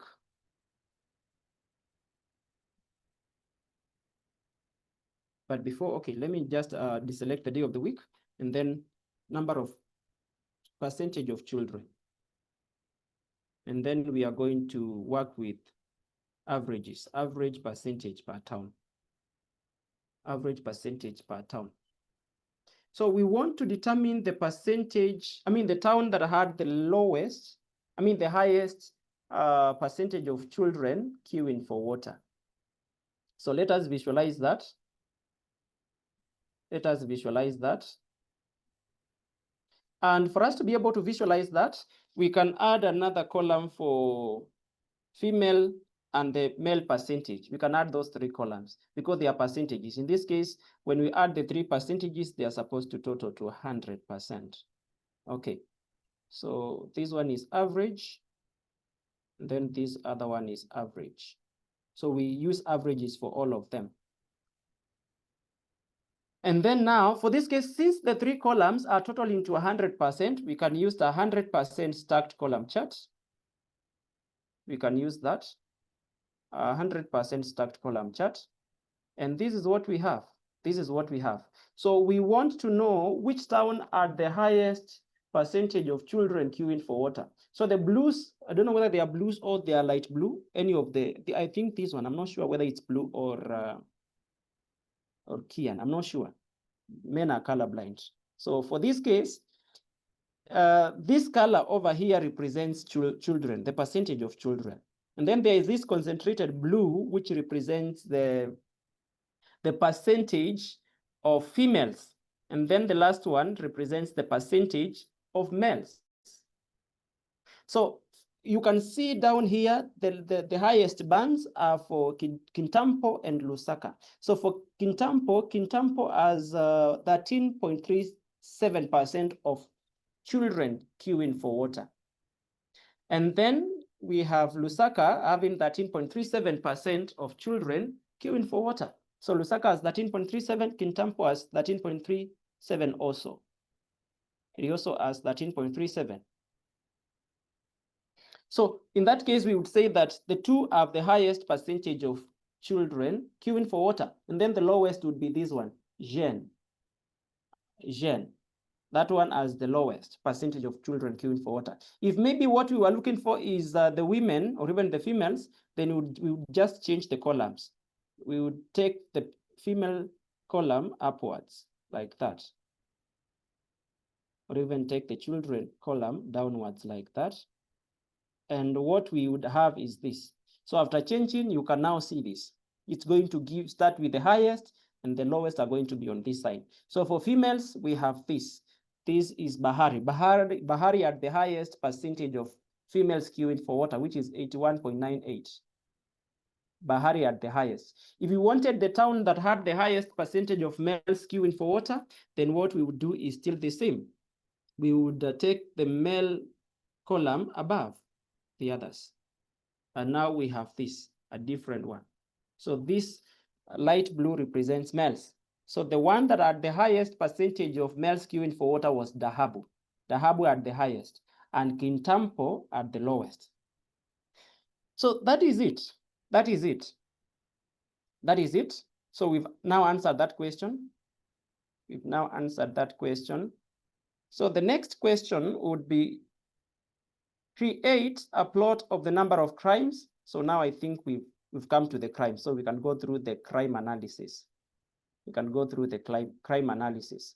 So we import the MDQ, the MDQ related crime. This is a database that contains the crimes committed by the different individuals. So we are supposed to import that. And for our case, it is already imported. It is already imported. This is the MDQ related crime. So it contains the crime ID for each crime that was committed by a person in each and every specific type of water source. We have the crime type. The crime type, let me just open the entire table so that you can be able to see. So this is a table. So you can see we have the crime ID, the day of the week when that crime was committed. We have the time in queue, the time spent in queue. We have the rural, the town name, that is the province name, the location ID, the year when it was committed, the crime type. We have harassment. We have the victim gender and the time of day when that crime was committed, the time of the day. So this is what we are going to use for that specific part of visualization. Okay. So we are told visualize the number of crimes committed by type. So we want to visualize the number of crimes committed by type. So let me add another page or even another sheet. So now we are going to use the MDQ related crimes. So we want the number of crimes. That means we are going to select on the crime type. Remember, each crime committed had a specific ID. So the crime ID in this case serves as our primary key. If maybe we were using SQL, this would be our primary key. So you can't count the number of crimes per the crime ID because all the crime IDs are different. They are distinct. So in this case, we are going to use the crime type. So we have crime type, and we are told to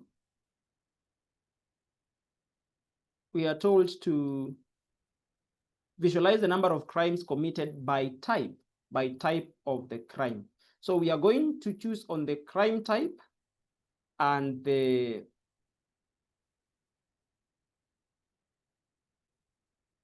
I think there is something else. Let me check what else is relevant in our case. Yeah, we are only going to use crime type in that case. That is the only thing we are going to use. So we choose on the crime type, and then on our visualization, we are also going to add crime type. We are going to add crime type into our columns. So we add crime type into our column. But now, since we want to know the number of crimes that were committed for each specific crime type, then we are going to count them. So for this one is going to be count. So we want to count all the crimes.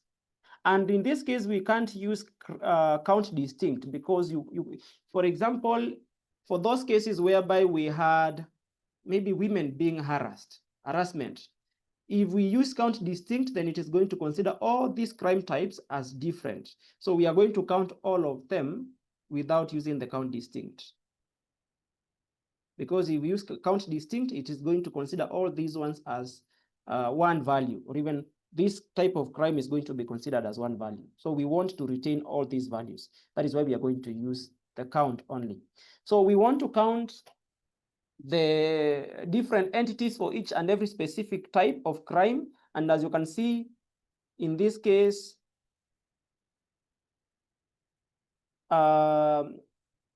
harassment took the lead.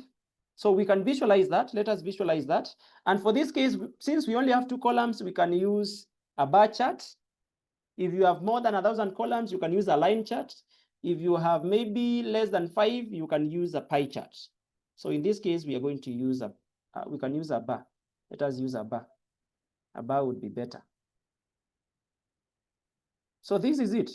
So we've now visualized the type of crime that was committed and the count, the number of times it was committed. For example, for harassment, we are having 23,104 cases of people being harassed from different sources of water, or even within different sources of water.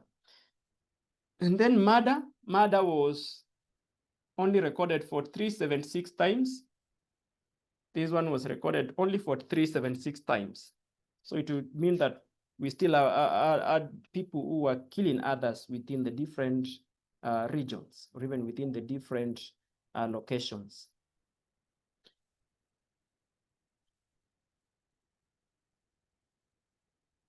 So visualize crimes committed per province and type. So we now want to visualize them per province and type. So we are going to split by victim gender. That is what we are going to do. We are going to split them by victim gender. So we can begin by the first one. For example, in this case, if we want to know the genders that were affected for the first one, we can add another column. So we can add another column for victim gender. So we can add victim gender. Assume the first one we also wanted to summarize using victim gender, then this is what we would do. And then we use, in this case, we use a bar. And you can see, if you use a bar, this is what you have. So for harassment, we are having the percentages for female, we have males, and we also have children. So this dark blue represents females, the light blue represents the children, and we have males, the last one. So this is what you have. You can also use a clustered column chart. You can also use a clustered column chart. If you use a clustered column chart, it's going to actually give you a better view of what you are having there. It's going to be a better representation of that. So you can see, like harassment, most of the females were being harassed in almost, that is for all the cases, women were always harassed. If it's harassment, it is the one that takes the lead is females. For theft, it is also the same. For sexual assault, females are taking the lead. Crime, that is public intoxication, the same. And then, yeah, that is what we are having. So these are representation of the crime scenarios, or even the number of times different crimes were committed. And we also have that represented against the victims, or even the gender of the victims. So let us analyze the second one.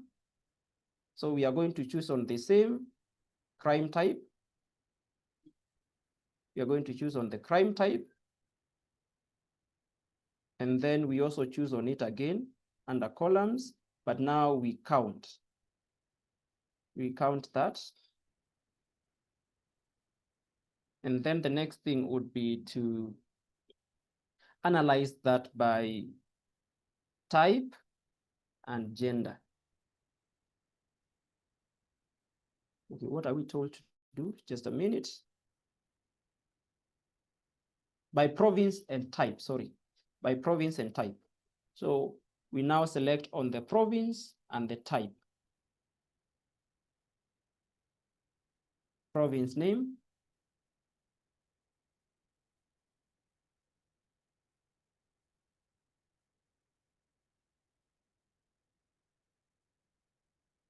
And type.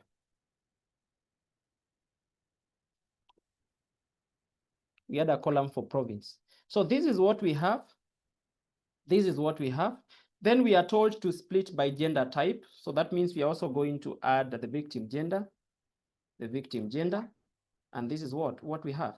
So now, since we have this, we can now use a clustered column chart. Reason because we are having so many columns whereby we want each one of them to be shown. But in this case, our last column, which is a victim gender, is going to be used in splitting. So we are going to add this to our, we can use that under our split. I mean, under our, okay. Let me just do that. So we can use our victim gender under our small multiples or our legend. We can use it under our legend or small multiples. So let me zoom this.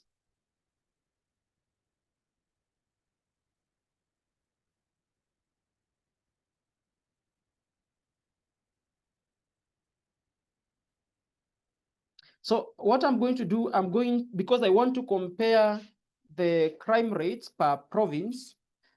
In that case, I'm going to use province as my small multiples. So I'm going to use this under small multiples, province name, and then victim gender is going to be used under legend.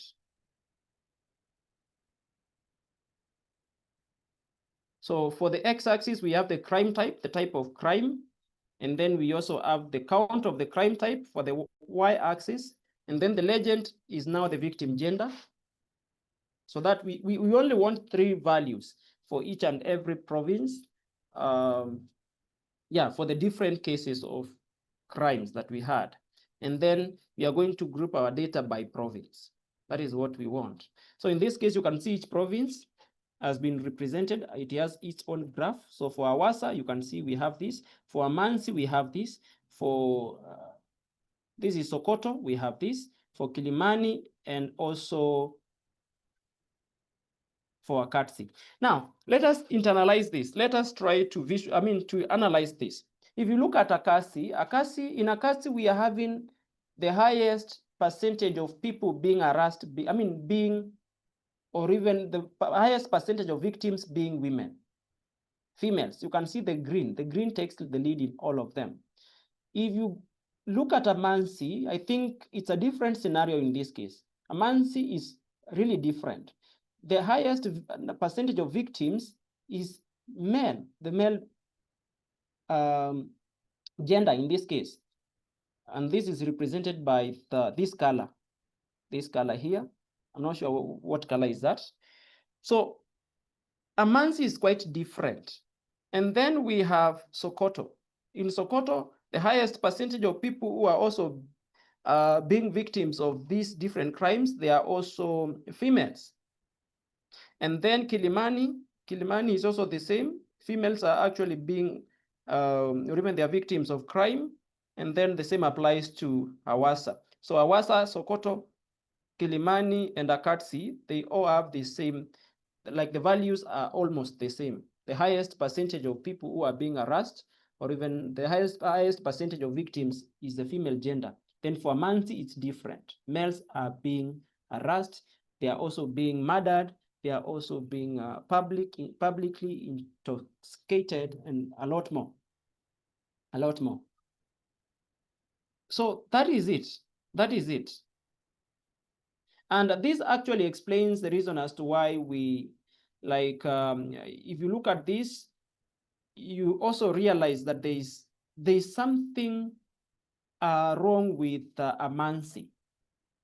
Amansi if you look at the map that we had, if you look at this map, Amansi had the highest number of taps which were broken. It had the highest number of taps broken, and at the same time, it also had the highest number of taps in homes which were working. It had the highest number of taps which were working. So this explains the reason as to why it has the highest it has the lowest number of,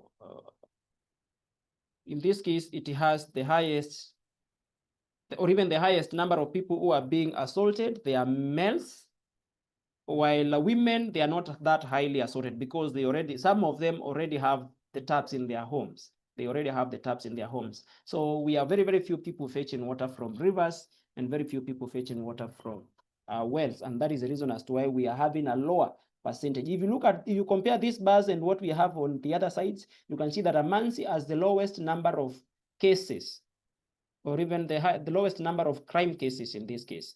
Reason because it has the highest number of taps in homes. And the reason as to why maybe we might be having a few people being assaulted, in this case, it is because their taps in homes are broken. And what that means is that they have to look for alternative sources of water. And as they look for these alternative sources of water, some of them succumb to these different inhumane things, or even they succumb to harassment, others murder, and others theft.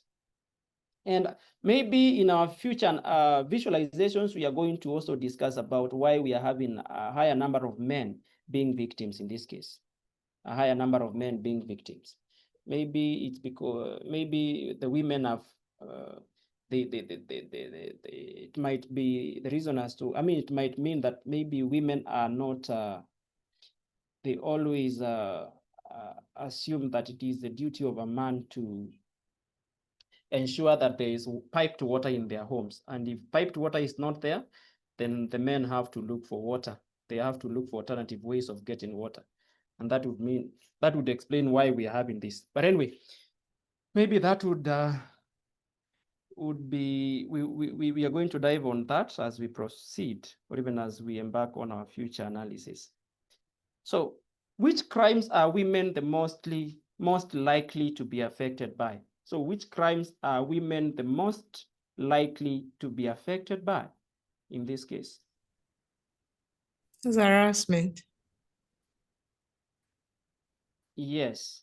So in this case, as you can see, harassment is taking the lead. In all the provinces, harassment is taking the lead. That is in Awasa, in Kilimani, in Amansi, and all the others. I mean, apart from Amansi, the 4 others, harassment is actually taking the lead. So for women, harassment is taking the lead. And then the opposite of that would be which crime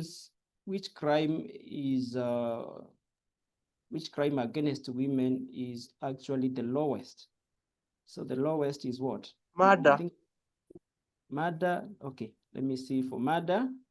Yeah, for murder, actually, it's actually the lowest. And I think they are competing between vandalism and murder. I think for this one, murder, for this one, yeah, murder and maybe vandalism.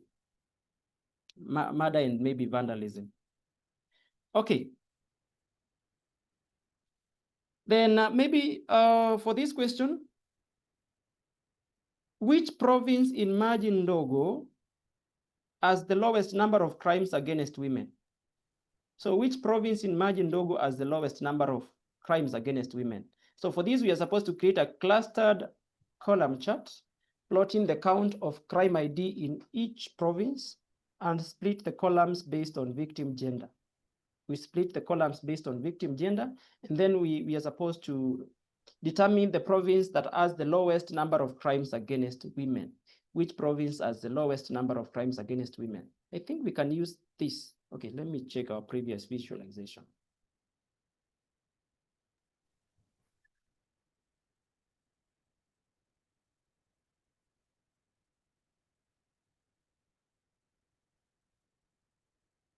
Okay. So these are the different provinces. So we want to see which province has the lowest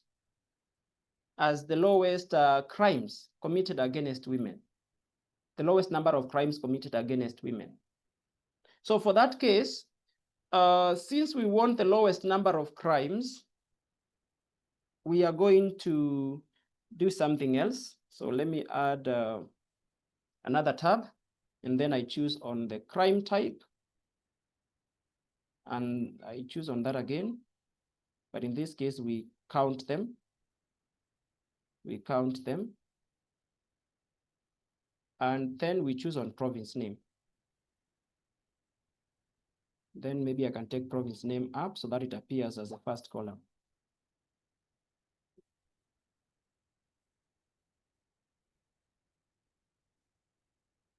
So we want the province that has the lowest number of crimes, the lowest number of crimes committed against women, the lowest number of crimes committed against women. So for that case, we don't need the crime type. In this case, we don't need what we are going to need is a gender. So victim gender. You're going to need the victim gender. Sorry about that. So we are going to need the victim gender. Yeah, this is the victim gender. And then we have crime. Let me remove the crime type.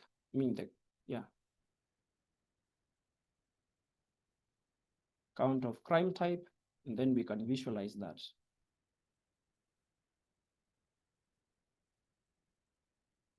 Now, so since we need women, we need the province that are the lowest number of crime types against women. So we are going to use 100% stacked column chart in this case, since the percentages of, okay, yeah, we can use this. In this case, we are not having percentages, but we can just still use this to compare them. So we need the females. So since we need females, let me see what we can do about that. The legend, we are going to use that, okay. Okay, let me use a clustered, this one.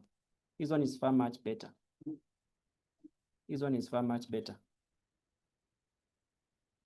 So we need the province that has the lowest number of crimes against women, and that would be, so if you look at this, the first one, Kilimani has the highest, followed by Akatsi, followed by Sokoto, and then we have Awasa, and the last one is Amansi. In Amansi, most of the crimes made were for men.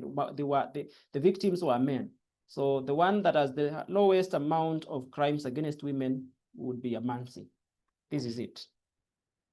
That is it. So that would be Amansi. So I think we've analyzed everything. So for this case, I think we answered that. We analyzed that. We visualized that. So for example, are there days when the queues are long, and are there a lot of crimes happening as well? So in our next visualization, we are going to begin from here. We'll be determining whether we have specific days whereby the queues are longer than usual, or even they are longer than expected. That is it. So we've been able to break down everything and visualize everything. So it's my hope that you guys are good when it comes to these visualizations. Yeah. So that is it. So I would welcome maybe questions.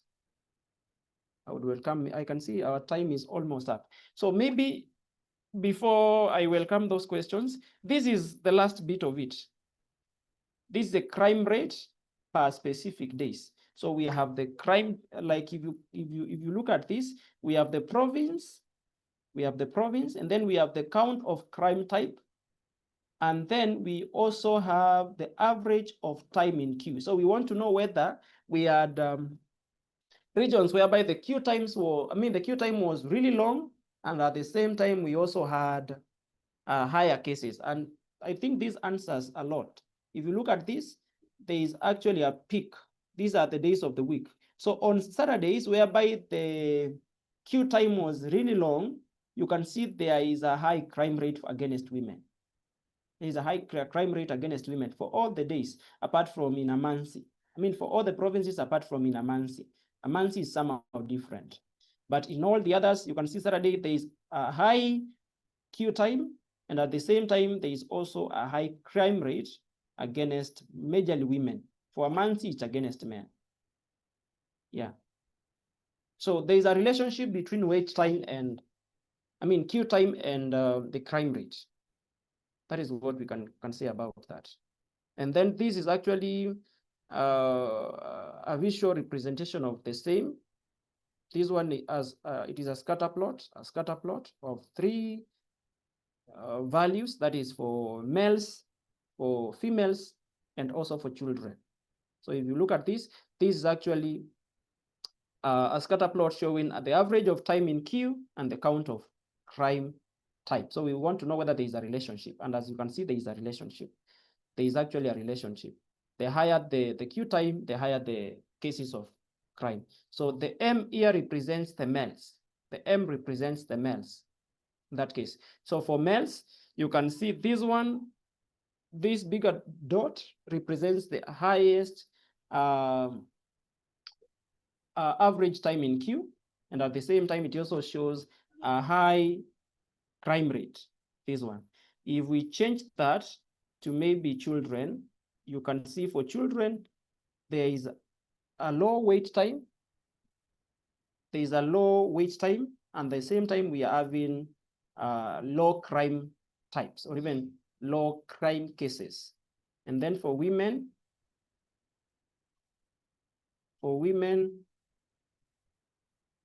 that is what we have. So for women, it's actually really high. There is a high crime rates with increase in the average time that is spent queuing for water. So in this case, these are a representation. So there is a relationship between the time spent queuing for water and the cases, the crime cases. So that is it. That is it. And that marks the end. So any questions?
Okay, it seems there are no more questions, or there are no questions at all.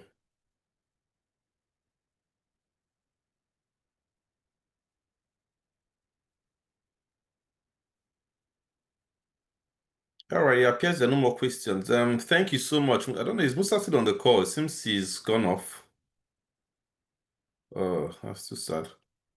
Well, thank you so much, Musa. It's been a very wonderful session. I'm sure most Hello, of sorry, us. good evening. Yeah, hi, good evening. Please, I want to ask, will this recording be available right now? Because I joined late, so I missed the earlier part of the class. Okay, it will not be available right now per se, but it will be available soon, maybe by tomorrow, by the time it's compressed and all of that. All So I right, think all by right, thank tomorrow you. or thereabout, it should be available. All right, thank you everyone. But please, before we conclude today, please, I've sent a feedback form on the chats, and most people have not filled the form. Please, it's very essential that we fill the form. We had to get this link from this Zoom link that we're using for this session from the ALX team directly. And the condition they have given to us is that we should always make sure that the feedback form is filled so they can see if people are really attending the sessions and if there are anything that should be improved or anything that should be done, So if we don't fill these forms and send back to them, it might jeopardize the meetings that we have here every Sunday. So please, I want to ask us to please fill out the forms. It's very, very important. Most of us have not filled it out. I'm sure we've had a very good session, and since we've been using the Zoom link, it's made our recordings better. It's made our meetings really much better. So please let's help us fill out the form. It doesn't take up to a minute, really. It doesn't take up to a minute. It just sounds like someone is asking for the form. I just put it on the chat group again, and I'm going to do that again right now. So it just serves like an attendance really for the meeting that we had. So please let's fill out the form. All right, thank you very much. I'm not sure there are any more questions. What we've had today has been really clear. Thank you, Musa. It's been a wonderful time as usual. The recording will be ready by midnight or tomorrow morning, hopefully. And then let's also remember this session is every Sunday at the same time, 3 p.m. West African time, I think 6 p.m. Kenya EAT, thereabout. So please let's keep it a date. And we are still encouraging people that might want to share with us, people that might want to teach one thing or the other. Like I said, you don't have to be very all pro. Just once you have some understanding of the concepts, please indicate and would give an opportunity for you to also share with us. Our Saturday sessions are usually the more of the amateur sessions where we rub minds too, talk about, we rub mind on so many things. So please let's engage and keep on engaging on the WhatsApp group and all. All right. I think that should be all for now. Thank you everyone for joining the session. Let's have a beautiful Sunday, unless somebody has something to comment or to talk about. I'll give us 2 more minutes.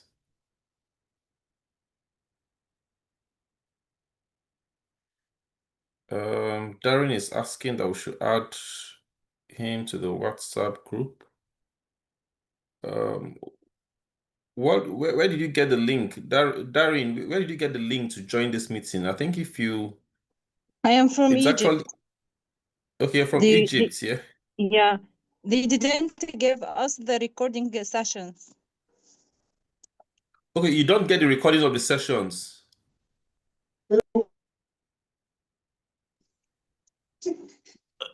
Okay, just hold on. Let me see if I can share the link of the WhatsApp group, or if someone has that link, can quickly just share.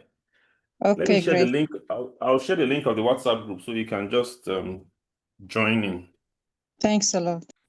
Yeah, just 1 second.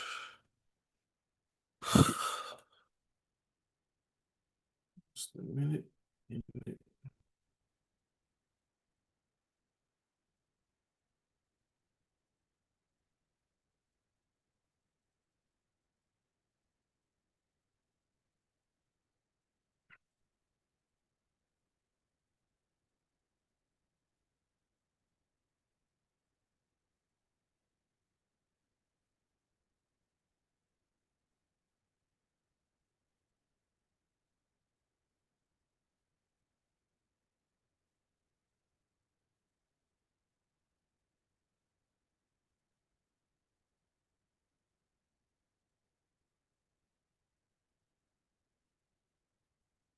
Okay, yeah, so I've just shared the link of the WhatsApp group. So those that want to join the group should please do so.